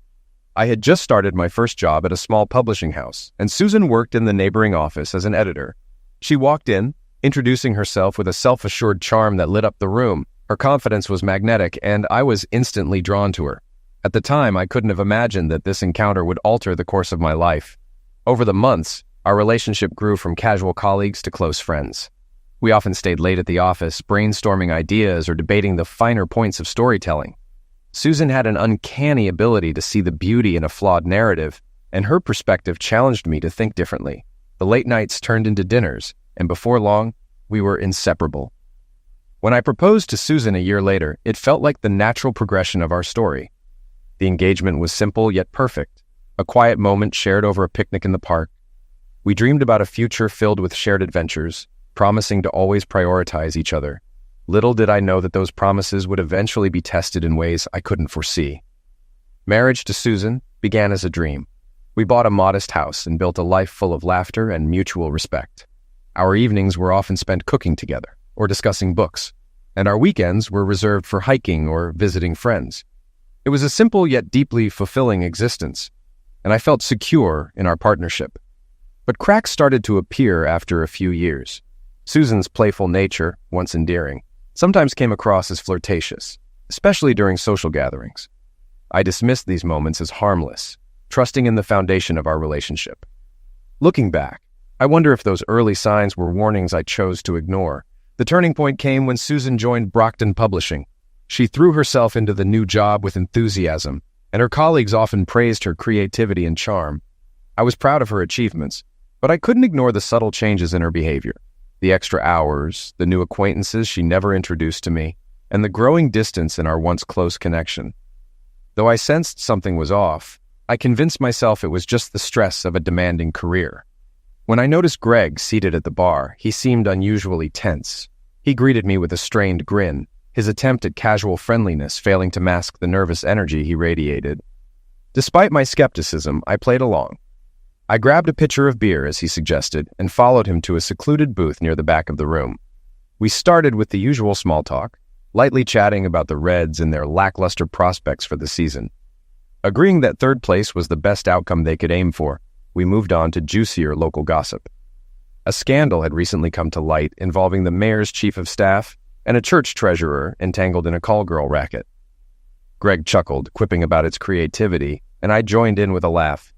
Yet, even as we joked, I couldn't shake the feeling that he was building up to something more serious. Next, the topic turned to office gossip from Brockton Publishing, where Greg worked alongside my wife, Susan. He brought up minor promotions and petty rivalries, nothing remarkable. But as he talked, I noticed his restless movements, fidgeting hands, darting eyes, and distracted replies. It was clear something was eating at him. I decided to stop dancing around it. Leaning back, I asked, "So, Greg, what's on your mind? Why'd you want to meet?" He hesitated, looking even more uncomfortable. After a few starts and stops, he finally muttered, "Look, Andy, Susan told me." His voice trailed off, leaving me confused. Clearing his throat, Greg blurted out, "Susan said I wasn't supposed to tell you. It's a secret, but I need to know you're okay with it." I stared at him, bewildered. "Okay with what?" I asked. Greg shifted uncomfortably, the tension between us unbearable. "The game, the one you and Susan play. She said it's about her being with other guys." For a moment I froze, unable to process what he was saying. Greg hurriedly continued.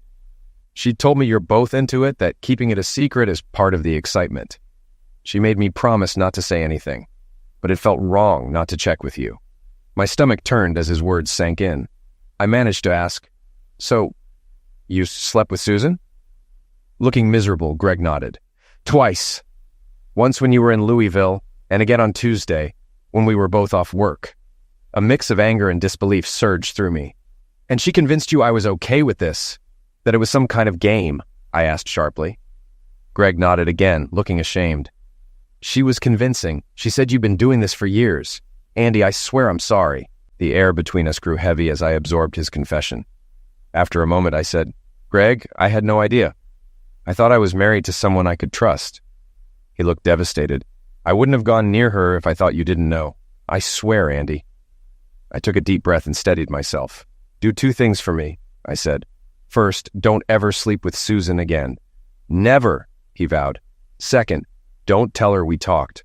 If she tries to meet up, make an excuse. I need time to figure this out." Greg nodded, his regret written all over his face. "I'm sorry, Andy. I really thought you knew." After he left, I stayed in the booth, trembling as I tried to process the bombshell he'd just dropped. Later, I called home and was relieved Susan didn't answer. I left a message saying I'd be late and that she should eat without me. I needed space to think. I wandered to a nearby diner, ordered a burger and salad, and barely touched the food. My mind raced, For 14 years, I believed I was married to a loving, faithful woman. Now everything, our life, our home, our marriage, felt like a lie. I had no idea how to face Susan or what to say. When we first met, Susan's confidence and flirtatious charm had drawn me in. She wasn't conventionally beautiful, but had an undeniable allure.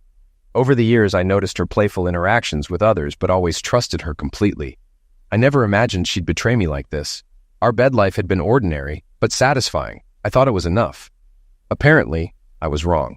By the time I finished my meal, I still wasn't ready to confront her. Everything felt surreal, like a nightmare I couldn't wake from. I needed more details from Greg to make sense of it all. At home, I acted as if nothing was wrong. Susan greeted me warmly, and we chatted about our days.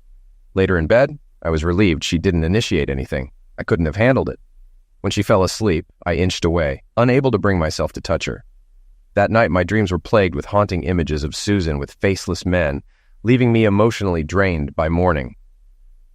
After Susan left for work, I called Greg again. Reluctantly, he agreed to meet for lunch. Over our meal, he filled in the gaps. Greg explained how Susan had invited him for drinks a few weeks ago. She flirted with him and eventually brought up a game you supposedly enjoyed, one where she slept with other men.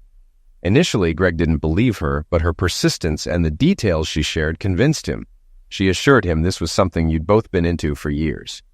Eventually, she invited him to a motel while you were out of town. Though hesitant, he went along, thinking it was consensual. She even suggested your house, Greg admitted, fidgeting uncomfortably. But I couldn't do that. Listening to him, I felt my anger deepen. The woman Greg described didn't sound like the wife I thought I knew. I gestured for Greg to continue. He squirmed in his seat, clearly uncomfortable. I won't go into graphic detail, Andy, he began hesitantly. But she was intense. It was obvious she enjoyed it. She talked a lot, said it excited her to share everything with you afterward. He stopped, watching my face for a reaction, but I stayed silent. How long did she say this has been happening? I asked, my jaw tight. A few years, maybe longer, Greg replied. She mentioned a few other partners before me. She called them buddies. She even said you preferred it when she found new guys because you'd lose interest if it was the same person. I nodded stiffly, gripping the table under my hands. Did she tell you how it started, or who came before you? She dropped a few names, but most didn't ring a bell, except Arnold Morrison. The city councilman? I asked, feeling a knot tighten in my stomach. Yeah, Greg said, looking miserable. She said they met at some Brockton publishing event. She tried to avoid involving people you might know. And why you? I pressed further. She said I was irresistible, Greg admitted reluctantly, staring down at the table. Andy, I feel like dirt. You must hate me. I shook my head gloomily. I don't blame you, Greg. Susan fed you a convincing lie. The real problem is her. She's been lying to me for years, and she seems to enjoy it. Greg fell quiet, and I sat there, my thoughts racing as I tried to decide my next move. One thing was certain, my marriage was over. But first, I needed to confirm Greg's story. Later that evening, I called my closest friend Brian and asked to meet for dinner. I left Susan a brief message saying I'd be home late. Over dinner, I laid everything out for Brian, recounting the entire ordeal. He listened quietly, asking the occasional question to clarify, but mostly letting me speak. When I finally broke down, he handed me a napkin, his calm presence more supportive than words could ever be. When I finished, he asked, "So, what are you planning to do?" I took a deep breath. 2 things, I said. First, I need to verify Greg's story. I still can't wrap my head around it. And second, if it's true, Susan and I are done. There's no coming back from this. Brian nodded thoughtfully. How can I help? Keep this between us for now. Not even Emily, I said, referring to his wife. You have my word, Brian assured me. This is serious. I won't say a thing. Thanks, I said, relieved. There is one name Greg mentioned, Arnold Morrison. I need you to help me reach him. He doesn't know me, but he might talk to you. Brian raised an eyebrow. You think he'll open up to me? You're a well-respected journalist in politics, I pointed out. He'll trust you more than he would me. Brian agreed, and we spent some time planning how to approach Morrison. Before we parted, we also discussed how I should act around Susan. Stay composed, Brian advised. Don't let on until you're certain of the facts. I'll try, I said, though I wasn't sure I could pull it off. That night, I forced myself to act normal. Susan greeted me warmly, her usual cheerful self, and we chatted casually. Later in bed, she nestled close, though thankfully she didn't try to initiate anything. Once she fell asleep, I shifted carefully to avoid touching her. The physical distance was a small relief. 2 days later, Brian and I sat in Arnold Morrison's spacious office just after 10 a.m. Morrison greeted Brian warmly, engaging in polite small talk, before finally asking, "What brings you here?" Brian didn't beat around the bush. "Arnie, this is personal and completely confidential. Do you know Susan Cullen, my friend Andy's wife?" Morrison's expression barely shifted, but there was a flicker of recognition. "I believe I've met her, yes," he said cautiously. I leaned forward.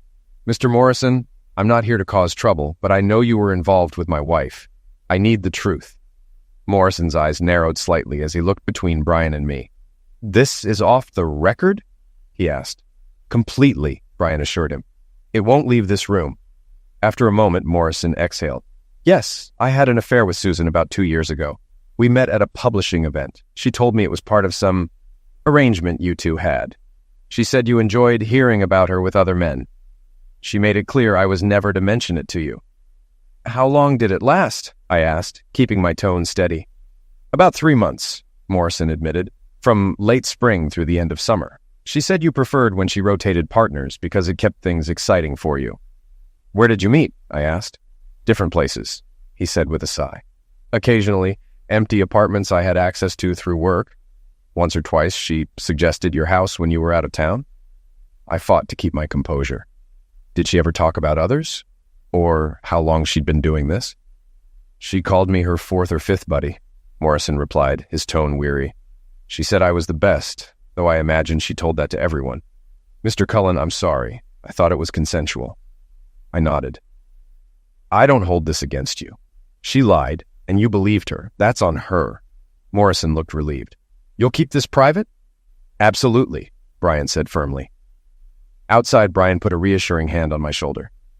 "Are you okay?" I let out a slow breath. I knew what I'd hear, but it's hard to actually face it. This seals it, though. "Do you want to talk? Grab lunch? Hit a driving range?" Brian offered. "Thanks, but no, I need to take a walk and clear my head," I replied. "But could you and Emily come over for dinner tomorrow? I'll need help planning my next steps." "Of course," Brian said. "I'll check with Emily." As I walked to my car, I felt a deep appreciation for Brian's support. At the same time, the weight of my crumbling marriage pressed heavily on me. When I pulled into the driveway later that evening, a thought struck me. Why keep pretending? Though I wasn't ready to confront Susan yet, the idea of throwing her off balance had a certain appeal. In the kitchen, Susan greeted me cheerfully, setting dinner on the table and leaning in for a kiss. I returned her smile, grabbed a bottle of wine, and took my seat. As we ate, she chattered on about her day while I responded with the occasional nod. Eventually, my silence caught her attention. "You're awfully quiet tonight," she said, tilting her head. "Bad day?"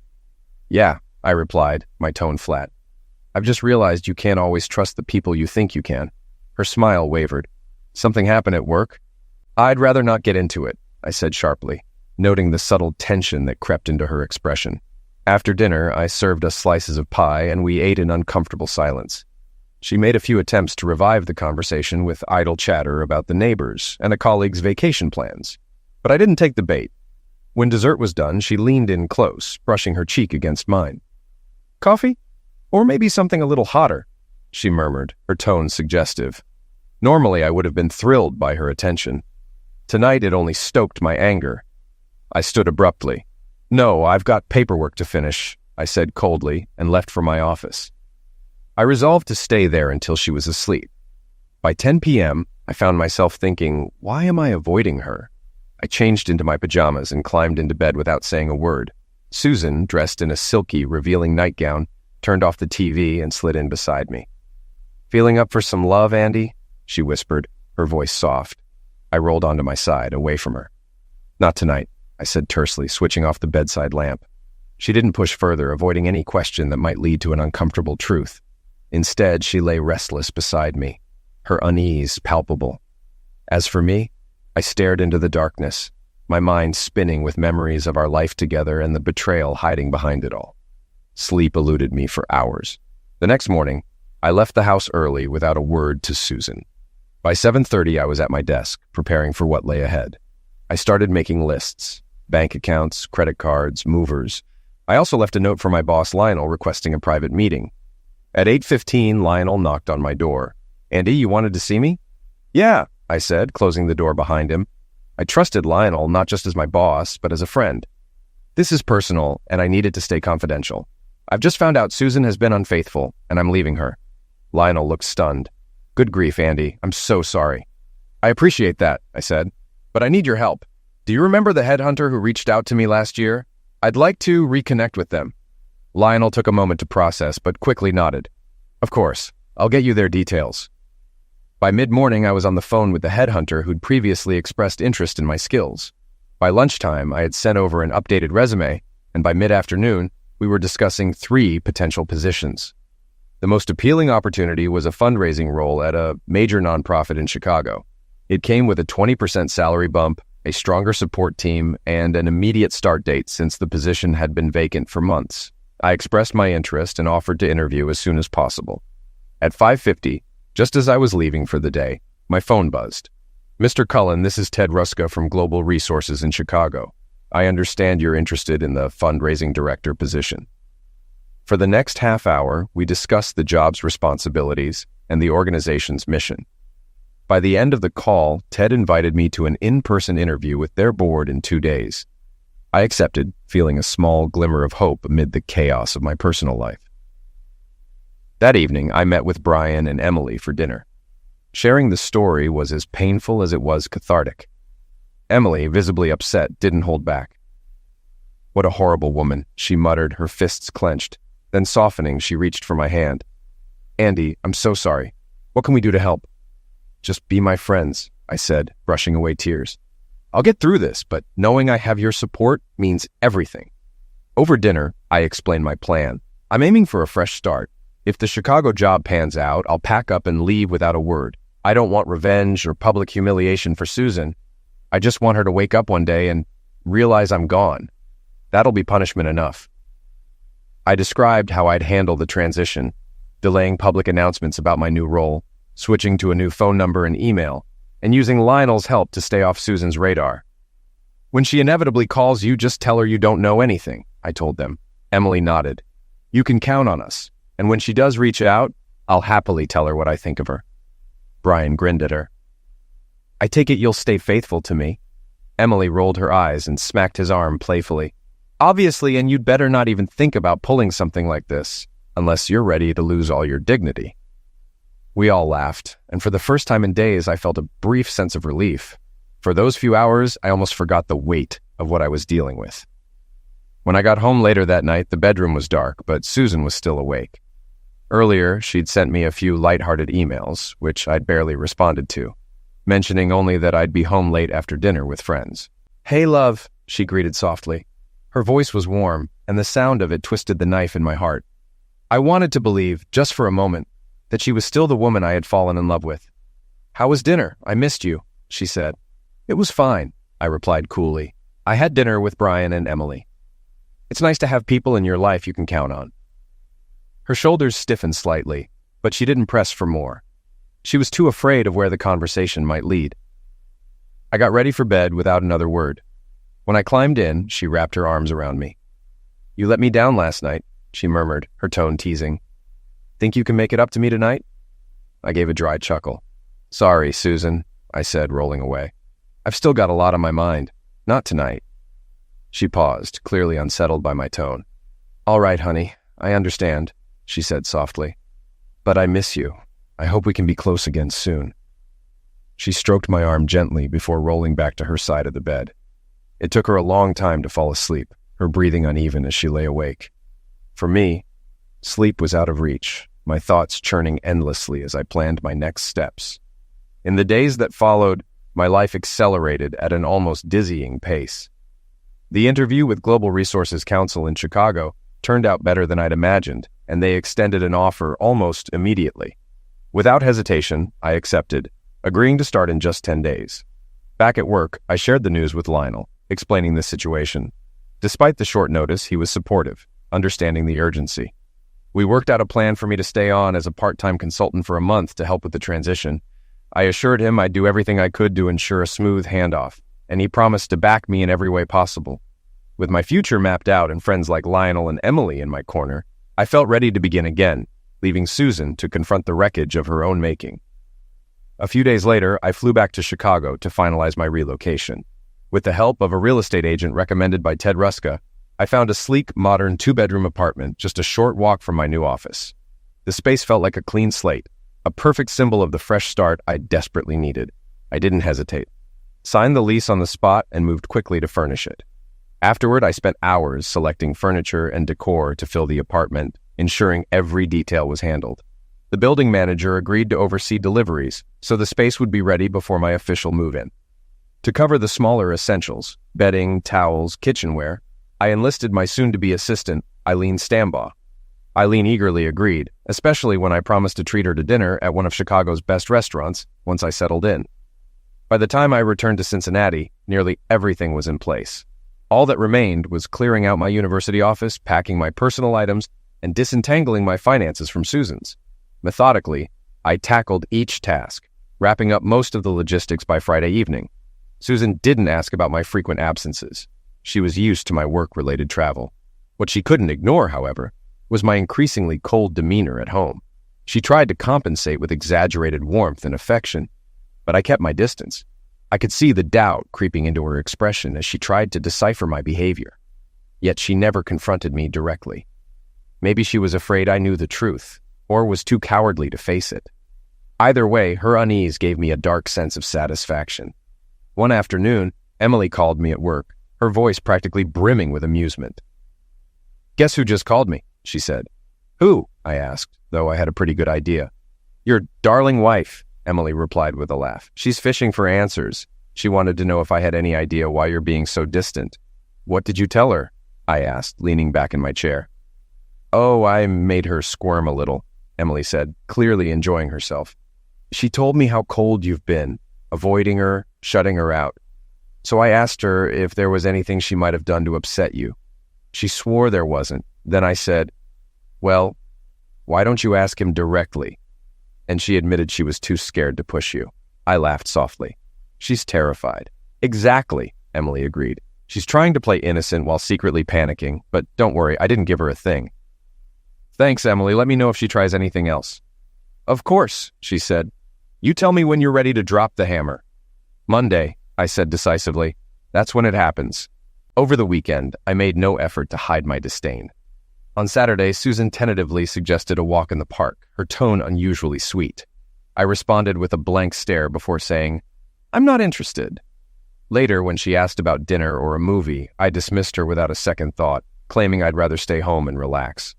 As we sat on the couch that evening, I waited until the show we were watching was almost over before abruptly standing up.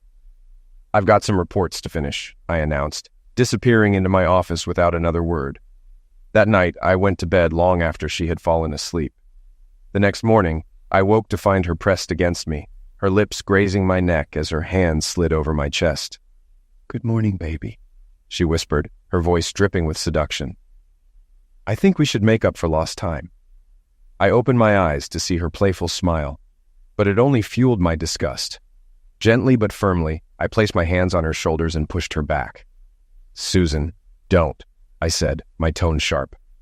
"I don't force myself on you when you're not interested, and I expect the same courtesy." Her expression shifted from playful to hurt. "But it's been weeks," she said, her voice trembling. "Did I do something wrong? Are you mad at me?" It was the closest she'd come to addressing the obvious tension. Her desperation was palpable. "Why don't you tell me?" "Susan," I said coldly. "Is there something you've done that I should be upset about?" She looked down, her voice barely audible. "No," she murmured. "Nothing." "Then I guess we're done here," I said, walking into the kitchen to make coffee. The rest of the day passed in strained silence. Susan avoided me entirely, retreating to the bedroom or slipping out of the house. I overheard her making several hushed phone calls, likely seeking advice, or maybe comfort, from someone she trusted, or someone who didn't know what I did. While she was out running errands, I called Greg. "Has Susan been in touch with you?" I asked. "She has," Greg admitted. "She asked me about you. Said you've been distant, but acted like she didn't know why. I played dumb." "Good," I said. "Anything else?" "She mentioned wanting to pick up where we left off, but said she'd wait until things with you settled down. I told her that was fine." "Keep playing along," I said. "It'll all come to light soon. And remember, Don't let her know we've spoken." "Don't worry," Greg promised. I hung up, satisfied that everything was in place. Monday was coming, and with it, the moment everything would change. On Monday morning, as I finished breakfast, Susan walked into the bedroom to get ready for work. She paused mid-step when she saw me dressed in sweatpants and sneakers instead of my usual work attire. "Aren't you heading to the office today?" she asked, puzzled. "No," I said flatly. "I took the day off. I have some things to handle." Her hesitation was brief before she smiled warmly. "Well, since you're not in a hurry, maybe we could spend a little time together?" she suggested, her tone coy. I wouldn't mind being late for work. I forced myself to recall the image of her with Arnold Morrison, or any of the other men she'd betrayed me with. My stomach churned at the thought of her warmth and affection being shared so easily with others, while I had remained loyal. "No," I replied, my voice cold and detached. Without waiting for her reaction, I left the bedroom and headed down to the basement to retrieve my suitcases. I stayed there until I heard her car leave the driveway. By mid-morning, I had packed everything I intended to take, 3 suitcases and several boxes of books and personal items. I called a taxi, which waited outside the post office as I shipped the boxes to my new Chicago apartment. From there, it was straight to the airport. By 7:30 p.m., I was unpacking in my new place, arranging my belongings, and trying to make the space feel like home. Later, I walked to a nearby pizza joint, ordered a pie and a beer, and raised a toast to myself. Here's to the first day of the rest of my life, a life without Susan. Before leaving the house that morning, I had written a short, blunt note and left it on the kitchen table under my wedding ring and phone. It read, "I know all about your little game. Here's mine. Farewell to the cheating wife." The first week in my new role at Global Resources Council was demanding, which was a blessing in disguise. The busyness left me little time to dwell on the whirlwind of emotions swirling inside me. I missed Susan, not because I wanted to be with her anymore, but because love and anger don't simply cancel each other out. Years of love and loyalty don't vanish overnight, no matter how deeply someone hurts you.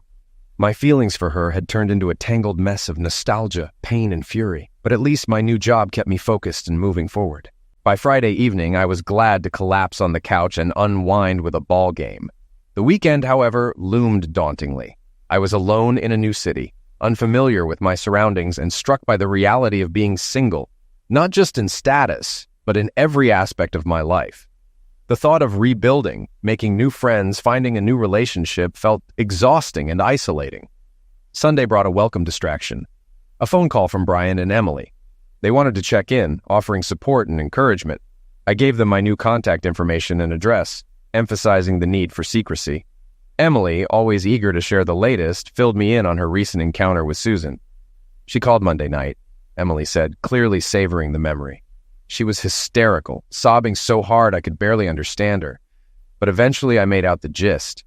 Andy's gone. He's just gone. I laughed bitterly. "And what did you do?" "Oh, I played along," Emily said, her tone light with amusement. "I told her I'd come over right away. When I got there, she looked like a train wreck. Tears everywhere, makeup running, hair a mess. I poured her a drink and played the sympathetic friend. God, Andy, it was almost too much fun." "She told you everything?" I asked, curious. "Every detail," Emily replied, a grin audible in her voice. "She said she came home to find your wedding ring and the note. I acted completely shocked. Like, why would Andy do that? Did you leave him a note or something?" She broke down and finally admitted, "I cheated on him." I pretended to be outraged, stormed around the kitchen, glaring at her. Then I told her, "I can't believe you'd do this to Andy. He was the best husband anyone could hope for." And I left her crying into her wine glass. I chuckled. "Your performance deserves an award, thank you." "She's desperate to find you," Emily added. "And honestly, I hope it's driving her mad." The fact that I still miss Susan infuriated me further. After all I had given her, how dare she betray me and leave me to pick up the pieces? Over the next 2 weeks, Brian and Emily became my lifeline. I called them often, venting about my new job, the loneliness of starting over, and the simmering anger that refused to subside. They were unwavering in their support, constantly reminding me that things would improve. Meanwhile, Susan was relentlessly reaching out to anyone who might know where I was. Emily told me she called almost daily, her desperation mounting. Lionel mentioned that Susan had even shown up at my old office, shocked to learn that I had quit, and left no forwarding address. 3 weeks into my new life, Brian and Emily invited me to spend a weekend back in Cincinnati. It was a much-needed escape, a chance to recharge and feel grounded. Over dinner, Emily shared her latest encounter with Susan. "She came to see me on Thursday," Emily said, her eyes sparkling mischievously. "She's still in full-blown panic mode. She's even talking about hiring a private investigator. She thinks if she can just find you and explain, you'll forgive her." I snorted. "As if? Did she tell you her version of the story?" "Oh, absolutely," Emily said, her grin widening. "I called her out, said, 'You've been crying about this for weeks. When are you going to tell me the whole truth?' And she finally cracked." I leaned forward, intrigued. "Well, let's hear it." That evening, I learned more about my wife than I ever wanted to know, things I could never forgive. Emily relayed Susan's first betrayal with a mix of outrage and grim satisfaction, as though she'd been waiting for the moment to share it. She described how Susan met a charming British man at a literary event. He had captivated her with his accent and sharp wit, spending the evening chatting her up, and eventually inviting her for drinks. "She told me she initially turned him down," Emily began, rolling her eyes. "She said she mentioned being married and couldn't possibly go out with him. But instead of walking away, she gave him her number and said she'd meet him at his hotel bar in an hour." I sat there, my gaze fixed on the floor, my jaw clenched. I'd always known there was a first time. I'd suspected this kind of betrayal for years. But hearing the details, picturing how it began, tore at me in a way I hadn't anticipated. Emily didn't stop. They met at the bar, had a few drinks, and ended up in his room. She admitted they slept together that night. Emily paused, her voice taking on a sharper edge. "When I asked her why she'd do such a thing, do you know what she said? She actually said I was bored. I know that's no excuse, but it's the truth. Andy and I had a great life, but everything felt predictable.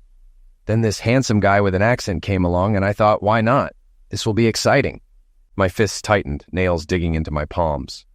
"Bored," I muttered bitterly. The word tasted foul. "Exactly," Emily replied. "She even said the Zex wasn't incredible, just exciting because it was new. She claimed it made things better with you afterward. She convinced herself it was harmless, like spicing up her own life would improve your marriage too. She thought she'd found a win-win." I exhaled sharply, trying to steady the storm of rage building inside me. "Unbelievable," I said through gritted teeth. Emily shook her head. "It gets worse. She told me how it snowballed from there. At first it was a few random one-night stands, maybe once or twice a year. But eventually she met a guy she found irresistible, and it turned into a 3-month affair. That one ended only because he got engaged to his girlfriend." My stomach churned, but Emily continued relentlessly. "After that, she realized she enjoyed longer affairs. She said it was thrilling to grow comfortable with someone over time, to explore what they could do for her. She decided short-term flings, 6, 10, maybe 20 encounters, were the sweet spot, just enough to keep it exciting before it became mundane." "And the game she invented?" I asked, my voice colder than I thought possible. Emily's lips twisted in disgust. "That started when one of her flings got possessive and threatened to tell you. She panicked and came up with the idea to tell her lovers you were in on it, that you enjoyed hearing about her escapades. It was her insurance against blackmail. She was proud of it too, Andy. She laughed when she told me how clever she thought she was." Brian placed another beer in front of me, and I took a slow sip, trying to quiet the dark thoughts swirling in my mind. None of this was truly shocking, not anymore, but hearing it spelled out in such detail left me feeling hollow. How had I been so blind? How could I have trusted someone who had so thoroughly dismantled the life we built together? "She was bored," I said finally, bitterness dripping from every word. "Everyone gets bored sometimes in marriage. You don't cheat. You talk to your partner. You find ways to reignite the spark, take a trip, try something new in the bedroom. You don't destroy trust for a cheap thrill." My voice trembled with anger as I continued. Not once did she give me a chance to fix things. She decided to spice up her life, not ours. When I prepared to fly back to Chicago on Sunday, Brian asked a pointed question. "So, what's next for Susan? Are you leaving her to stew in her misery, or do you have something bigger planned?" I shook my head. "I'm not sure yet. Maybe both. I'll let her wonder for a while, and when she finally tracks me down, she'll get a surprise she won't forget." Brian chuckled. "I'd pay to see that." To my surprise, weeks passed before Susan found me. Brian later told me she had hired someone to track me down. I wasn't surprised, only irritated it hadn't taken longer. One Thursday evening, I returned home to find a long, desperate voicemail waiting for me. Her voice was thick with sobs. "Andy, I finally found you. Thank God, I'm so sorry. Please, baby, I love you more than anything. I need to explain. I'll do anything to make this right. Please call me back. You're the only man I've ever loved." The message dragged on for 5 excruciating minutes, filled with tearful pleas and empty promises. Not a single word surprised me. Not a single word diminished my anger. Did she really think an apology could erase years of deceit and betrayal? That I could forgive her because she finally felt guilty? I deleted the voicemail and poured myself a drink. There was no fixing this. Not for her, and certainly not for me. The next day, I asked Eileen, my assistant, to join me for a long lunch. Over the past few weeks, she had become more than just a coworker. She was someone I could rely on. Sharp, pragmatic, and with a biting sense of humor, Eileen had already heard most of the backstory about how I'd landed at Global Resources. When I finally laid out my plan for Susan, her reaction was immediate and spirited. "Oh, Andy, this is genius," she said, practically cackling. "I'm all for it. That woman deserves every bit of it." "Thanks," I said, feeling a rare sense of validation. "But I'm going to need help finding the right person." Eileen smirked, leaning back in her chair. "Leave it to me. I've got a couple of people in mind. Give me a couple of days." I raised a skeptical eyebrow. "You're serious?" "Dead serious," she replied with a wink. "It's not exactly in my job description, but for you, I'll make an exception." Her confidence was infectious, and for the first time in weeks, I felt an almost wicked sense of anticipation. My plan was falling into place. Meanwhile, Susan's calls continued like clockwork. Every couple of days, her voice filled with desperation. Her messages were shorter now, but the content never changed. Apologies, declarations of love, and pleas for another chance. They grated on my nerves, each one a reminder of the trust she'd destroyed. Not once did her words make me reconsider. By Monday evening, as I was finishing up at work, Eileen appeared in my doorway, a sly smile playing on her lips. "It's handled," she announced. "I've found someone perfect. Just tell me when and where, and I'll take care of the rest." I tilted my head, still uncertain. "Perfect, huh? Who is she? And how exactly did you talk her into this? It's unconventional." Eileen shrugged, her grin widening. "Don't worry about that.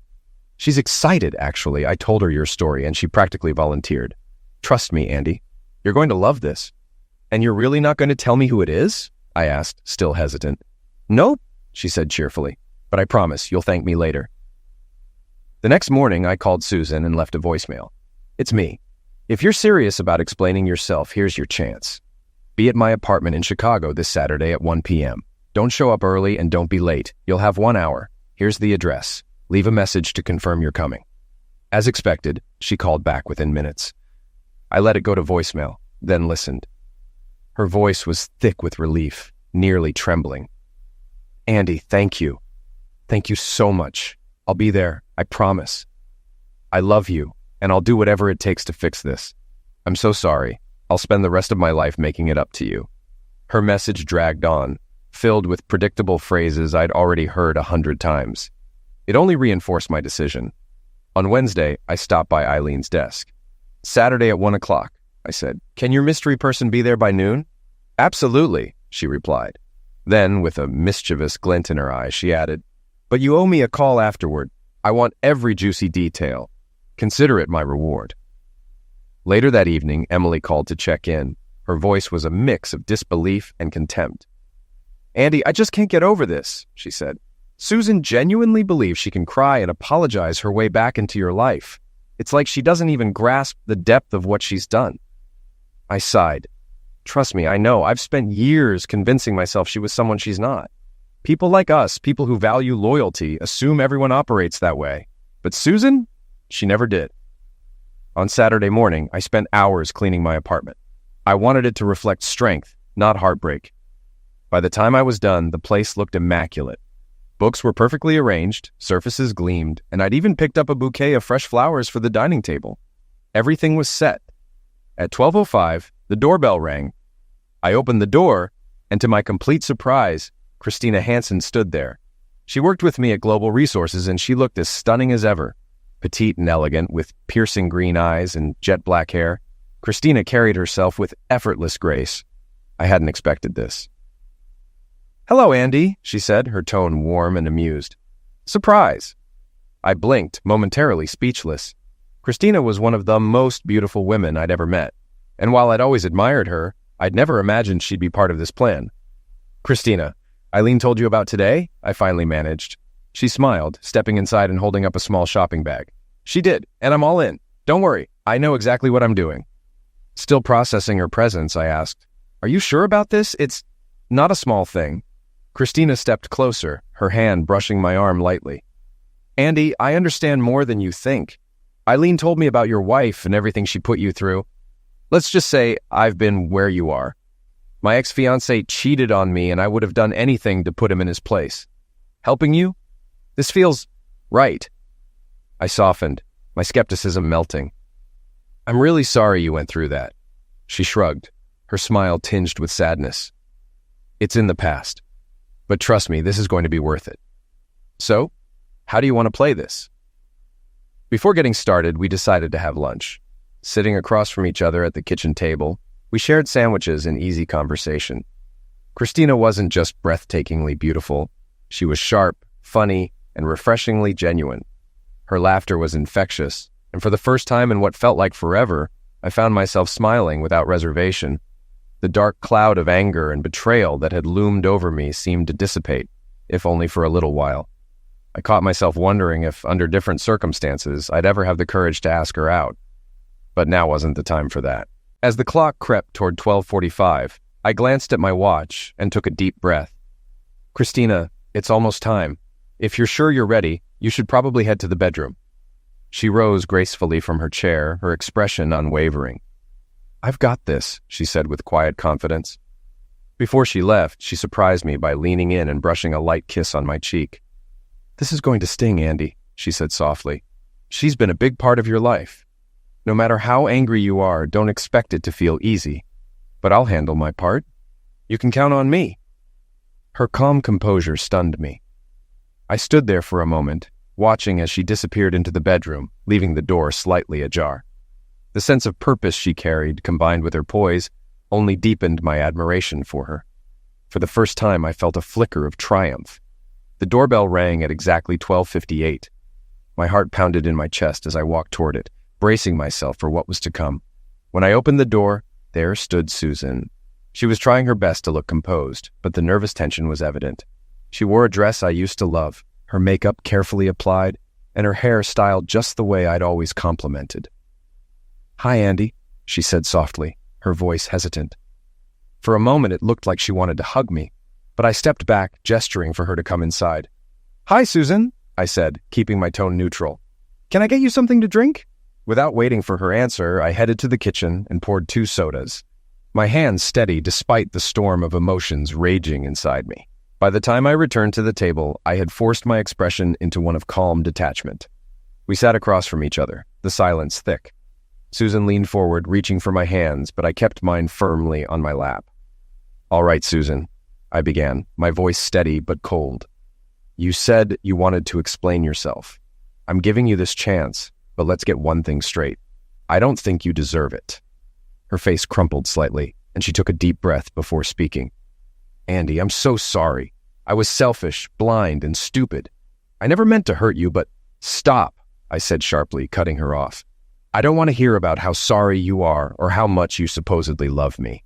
Don't insult me with cliches. Let's deal with the facts. You cheated, not once, not twice, for years, with countless men. Isn't that right?" She looked down, her hands trembling. "Yes," she admitted quietly. "Do you remember our wedding vows?" I asked, my voice low but venomous. "Do you remember swearing to forsake all others?" "Yes," she whispered, her voice barely audible. "And when exactly did that vow become meaningless to you? When did you decide it was okay to betray me?" I leaned forward, the anger bubbling just beneath the surface. "How many men, Susan? How many affairs?" She looked up, her face pale. I don't know." I pressed harder. 10? 20? 50? Give me a number." Her voice cracked as she spoke. "Maybe 20. I sat back, letting the weight of the number hang in the air. "And how many times did you sleep with them?" I asked, my tone relentless. Her eyes filled with tears. "I don't know," she murmured. "Think," I snapped. "Do the math. Take your time." She hesitated before whispering, "Maybe 200 times?" I felt the words hit me like a punch to the gut, but I kept my composure. 200 times, I repeated coldly. How many of those were in our house, in our bed? Her head dropped, and she barely managed to speak. I guess maybe 30. The silence that followed was deafening. I clenched my fists under the table, forcing myself to remain calm. So, I said after a long pause, my voice like ice, why should I waste even another second being in the same room with you? Tears streamed down her face as she began pleading. Because I love you, Andy. You're the only man I've ever truly loved. I made mistakes, terrible mistakes, but I never stopped loving you. Her words blurred together as she sobbed, pouring out a litany of apologies and promises. I tuned her out, my thoughts drifting to the years I'd wasted, the trust I'd misplaced, and the life I'd thought we were building. The sadness and rage intertwined, forming a weight I could hardly bear. At 2:05, I glanced at the clock and took a deep breath. We're done, Susan, I said firmly. There's nothing left to say. But, Andy, please, she began. Before she could finish, a soft voice came from behind us. Baby, Christina purred from the doorway. You said you'd be done by now. When are you coming back to bed? Susan whipped around, her face frozen in shock. Christina leaned casually against the doorframe, her hair tousled and lips slightly smudged, wearing a sheer pale blue robe that left little to the imagination. Her presence exuded confidence, elegance, and an unmistakable air of victory. For the first time all day, I allowed myself a genuine smile. Christina stood in the doorway of my bedroom, effortlessly radiant. Her calm confidence was almost otherworldly. I turned to Susan, who sat motionless in her chair, her face drained of color and her hands trembling. The strength she had tried to project when she walked in was gone, replaced by a broken, hollow shell of herself. Her lips quivered as she whispered, No, no, no, over and over, like a mantra. I rose slowly, my voice cutting through the silence. Christina's right, Susan, your hour is up. As you can see, I have other priorities, and I'll be returning to them shortly. Susan staggered to her feet, her movements awkward and unsteady. Andy, she started, her voice cracking as her eyes darted back and forth between Christina and me. She looked utterly lost. I didn't know that you... Her sobs filled the air as she stood frozen, tears streaming, mouth opening as if to speak, but remaining silent. Without another glance, she turned, stepped into the hallway, and vanished into the cold reality she had created. I closed the door and turned to Christina, adrenaline still coursing through me. Christina, I said softly, my voice catching, you're absolutely stunning. She smiled, her eyes glistening with restrained emotion. Thank you, Andy. I guess this, she gestured to her elegant negligee, did its job. You didn't just shake her up, I said, voice thick with emotion. You completely unraveled her. Her smile was bittersweet. It was cathartic for me, too. In some way, it felt like closure for what my ex, Harris, did to me. That betrayal still stings. I'm sorry you went through that, I said sincerely. And I can't stop staring at you. She laughed lightly, stepping closer. Actually, she teased, tugging at her negligee, this thing can be tricky to get off. Could you help? Wrapping her arms around my neck, she added, Andy, this feels right. For both of us. Her kiss was tender and full of promise.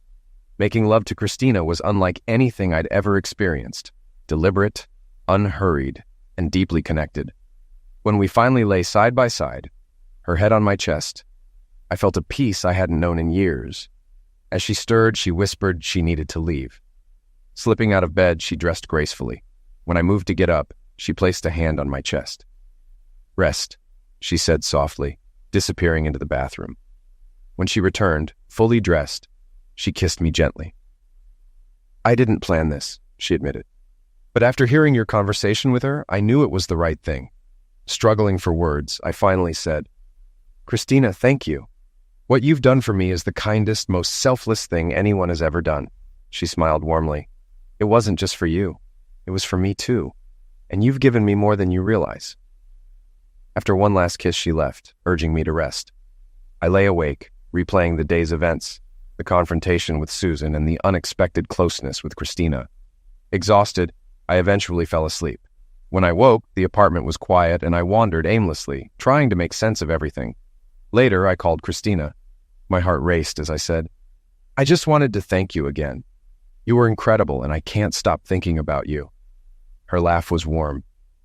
It wasn't strange for me, Andy. It felt right. It was special for me, too, I said. Would you like to have dinner with me tonight? After a pause, she answered, I'd love to. And if it's okay, I'd like to stay the night again. 3 weeks later, Brian and Emily visited me in Chicago. We spent the day exploring the city, ending with drinks at a hotel bar. As I recounted my final encounter with Susan, they laughed uproariously.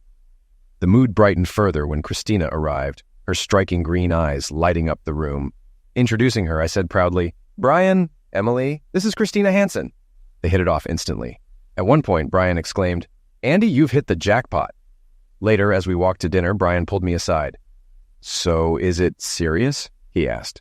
Smiling, I replied, We're figuring it out, but yeah, it feels serious. She's amazing. He clapped my shoulder. Good for you, Andy. Looks like life's turning around. Following behind the women, their laughter in the evening air, I felt joy I hadn't experienced in years. For the first time, I believed life was giving me a second chance. Years later, on a calm Chicago morning, I sat by the window with a mug of coffee, gazing at the bustling city below. The echoes of the past, once so sharp and consuming, had softened over time.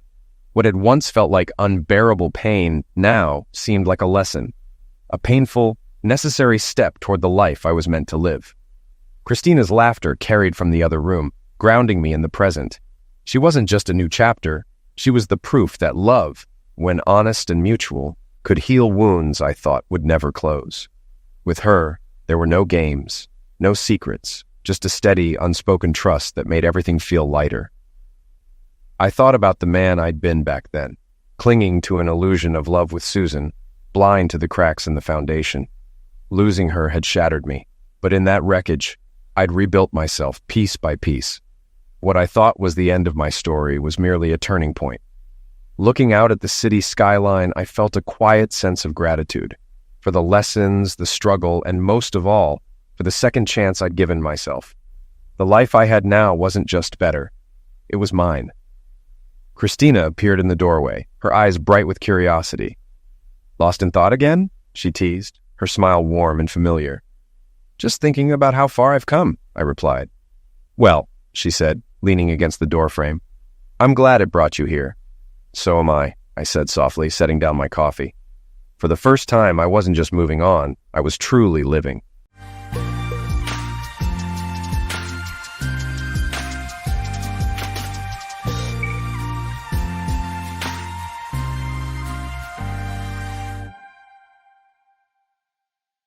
Welcome to Lost Relation Chronicles.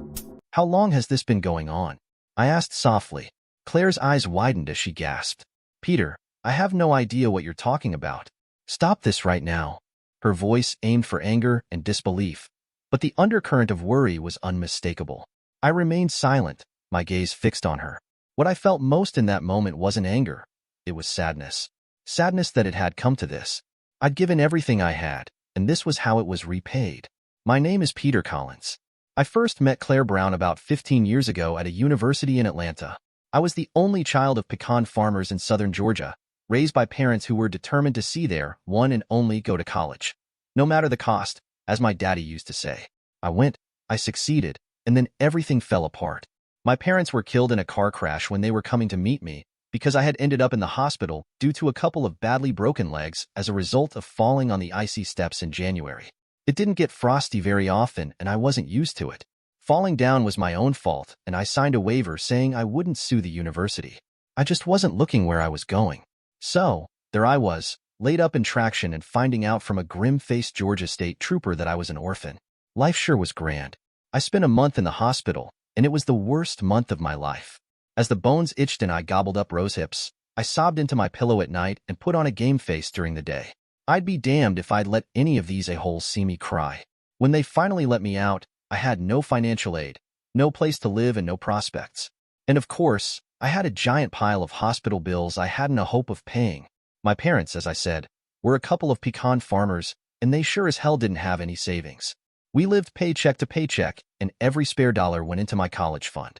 That fund quickly disappeared, though, and I had to get a job on my newly healed legs.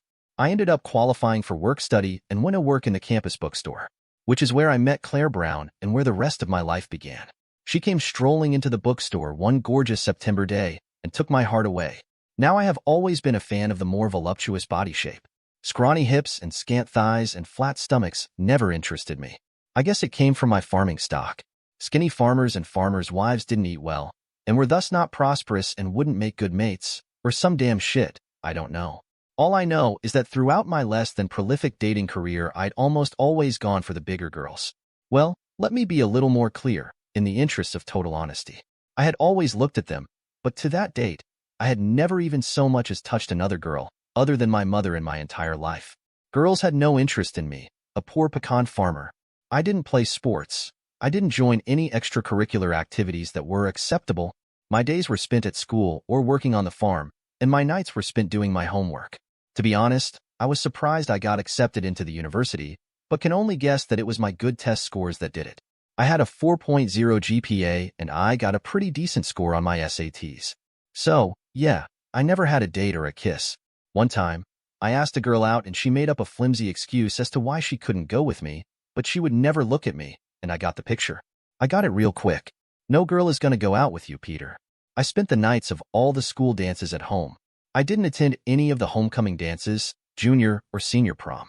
I wasn't in the yearbook and nobody but my parents clapped for me at my graduation.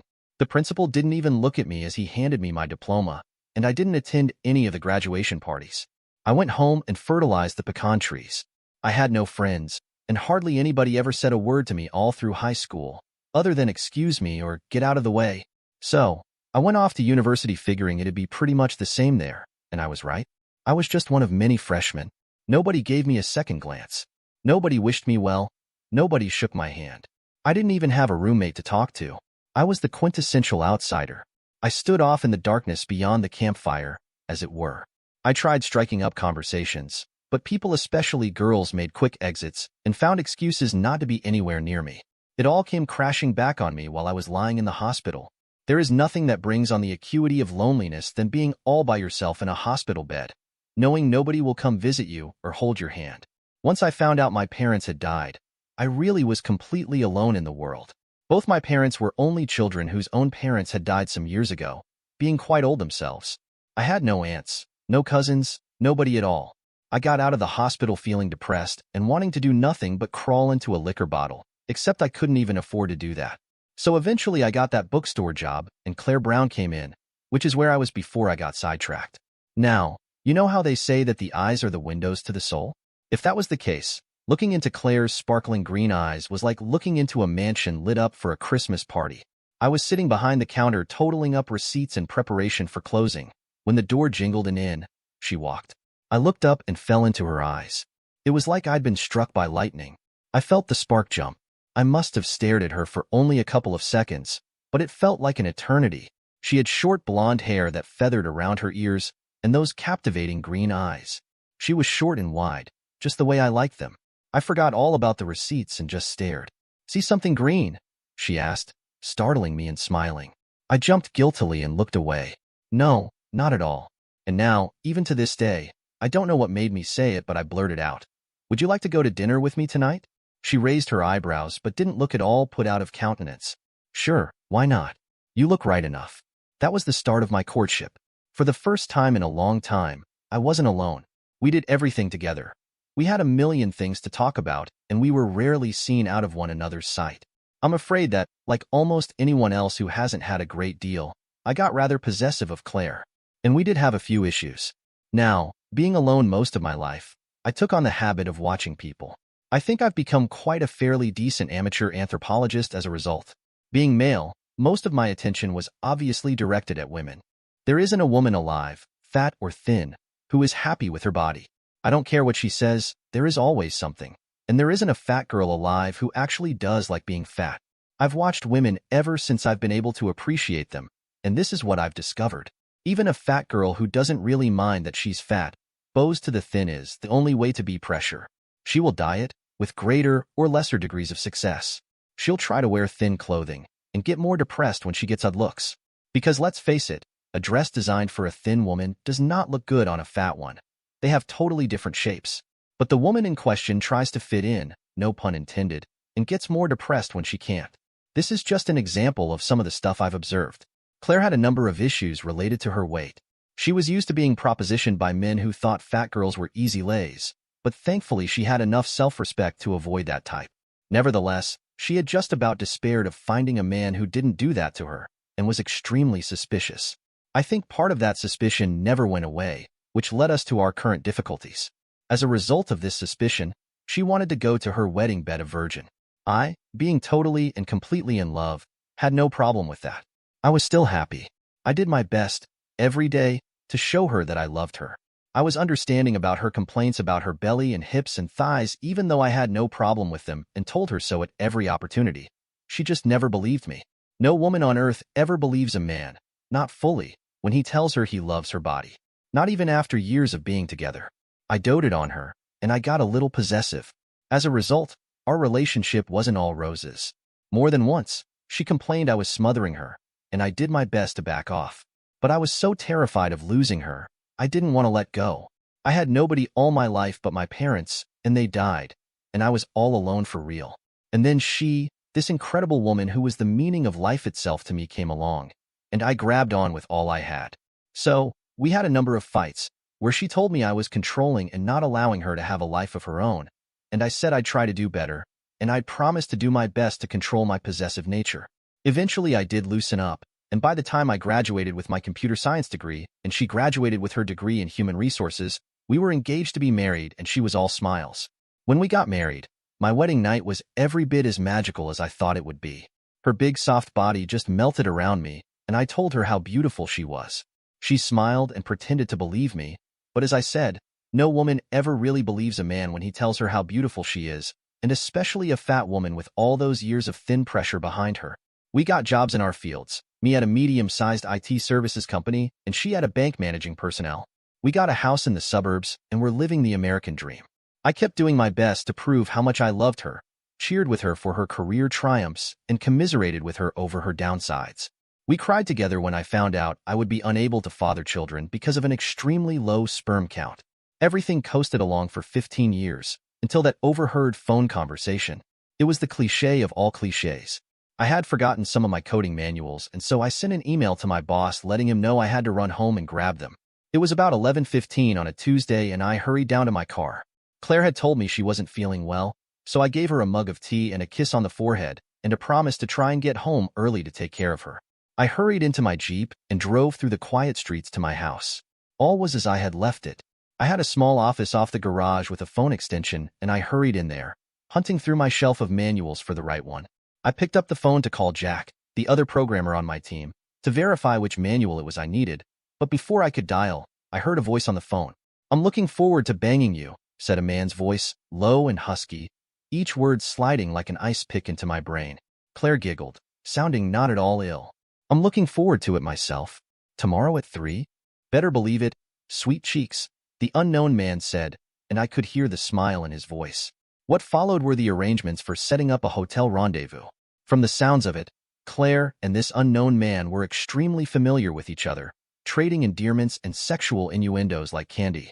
This suggested to me that this affair, or whatever the hell it was, had been going on a long time, and was not a one-time thing. Rage boiled up inside me, and I wanted nothing more than to storm in there and beat the living shit out of her. But that quickly passed, and my analytical programmer's mind kicked in, collating a number of facts and drawing conclusions. Remember how I said no woman believes her man when he says he thinks she's beautiful? I began to draw this conclusion after 15 years of marriage with Claire. The first year, things were great in the sex department.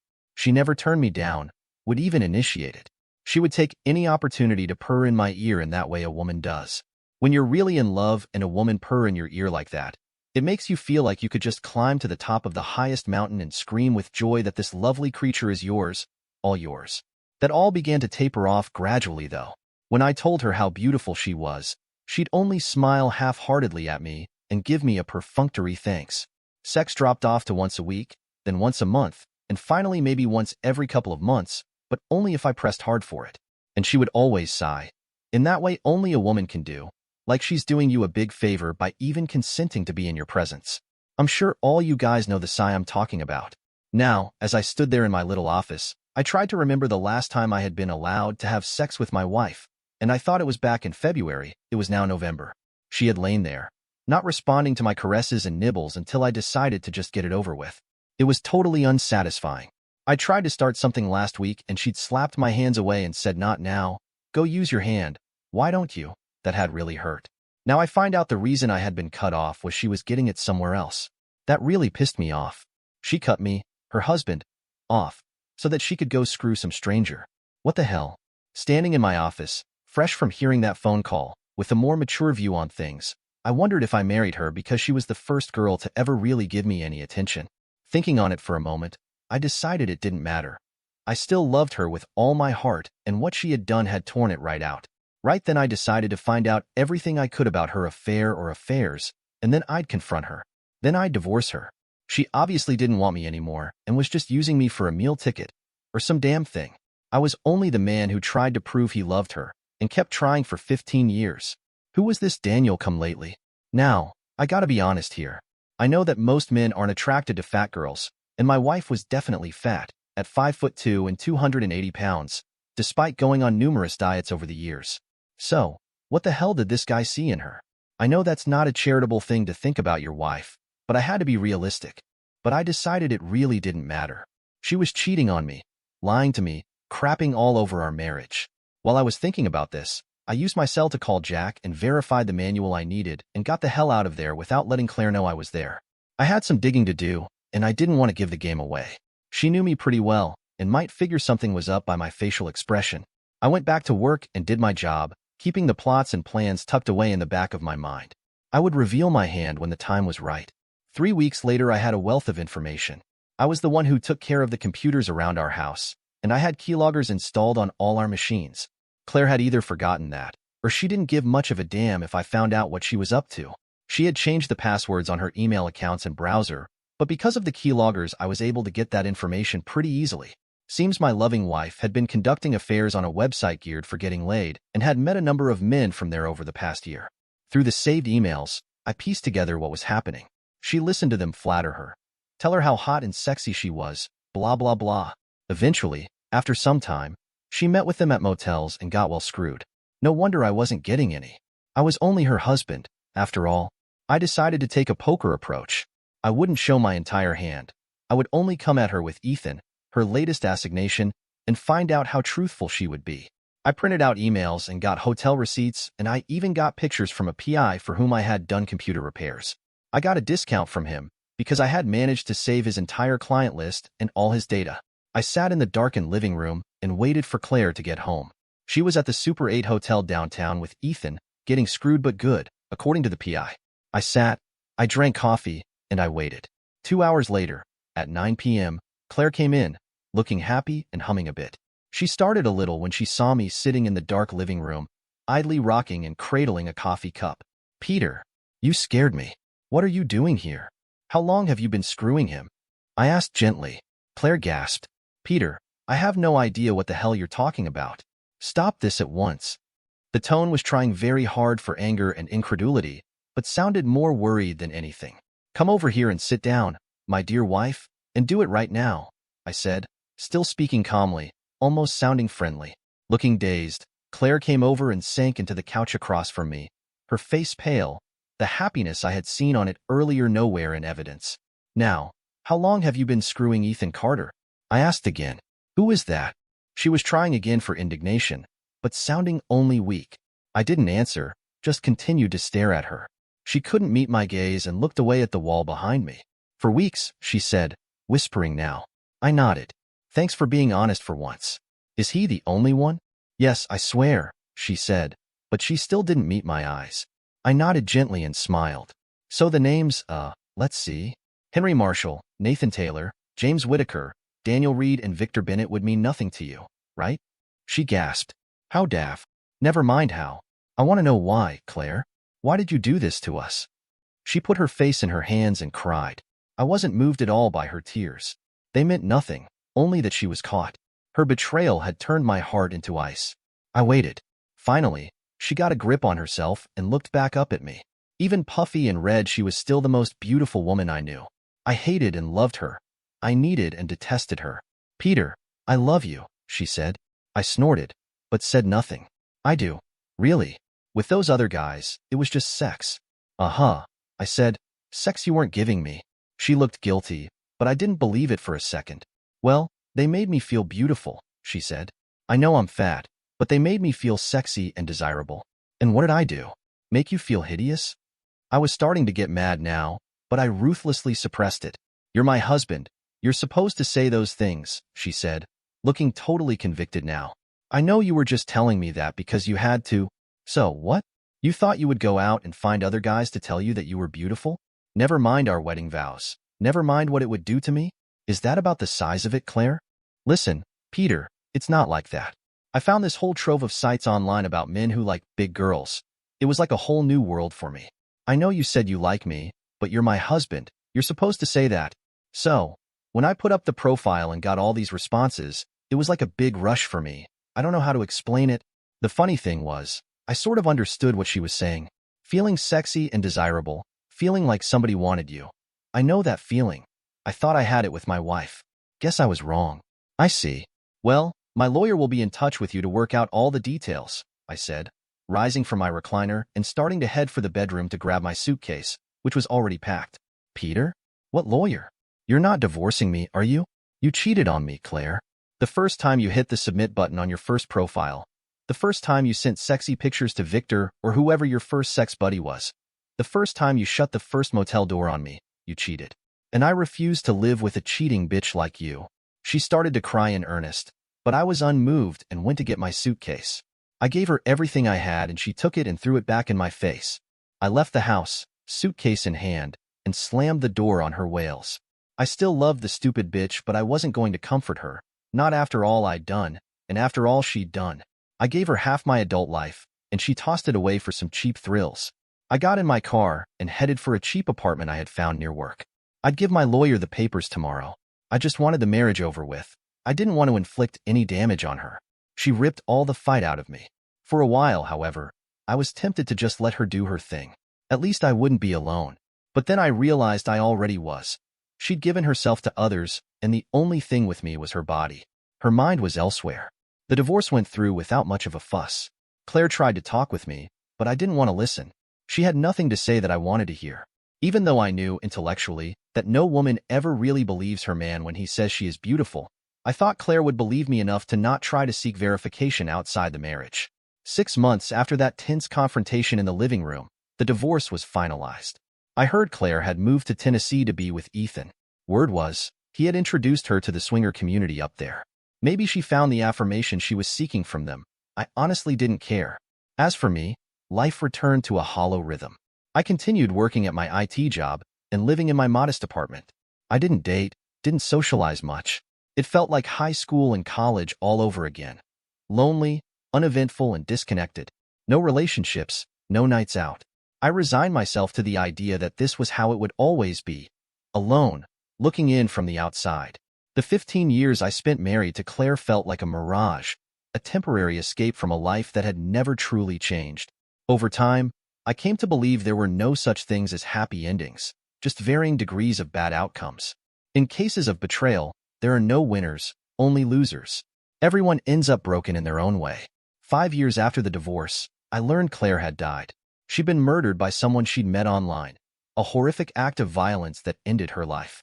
I found myself wondering if, in her final moments, she still believed in the beauty and allure she'd sought so desperately. But even those dark thoughts didn't linger. By then, I was numb, detached, and, frankly, indifferent. Dear listeners, please share your thoughts in the comments section below and don't forget to like, share, and subscribe.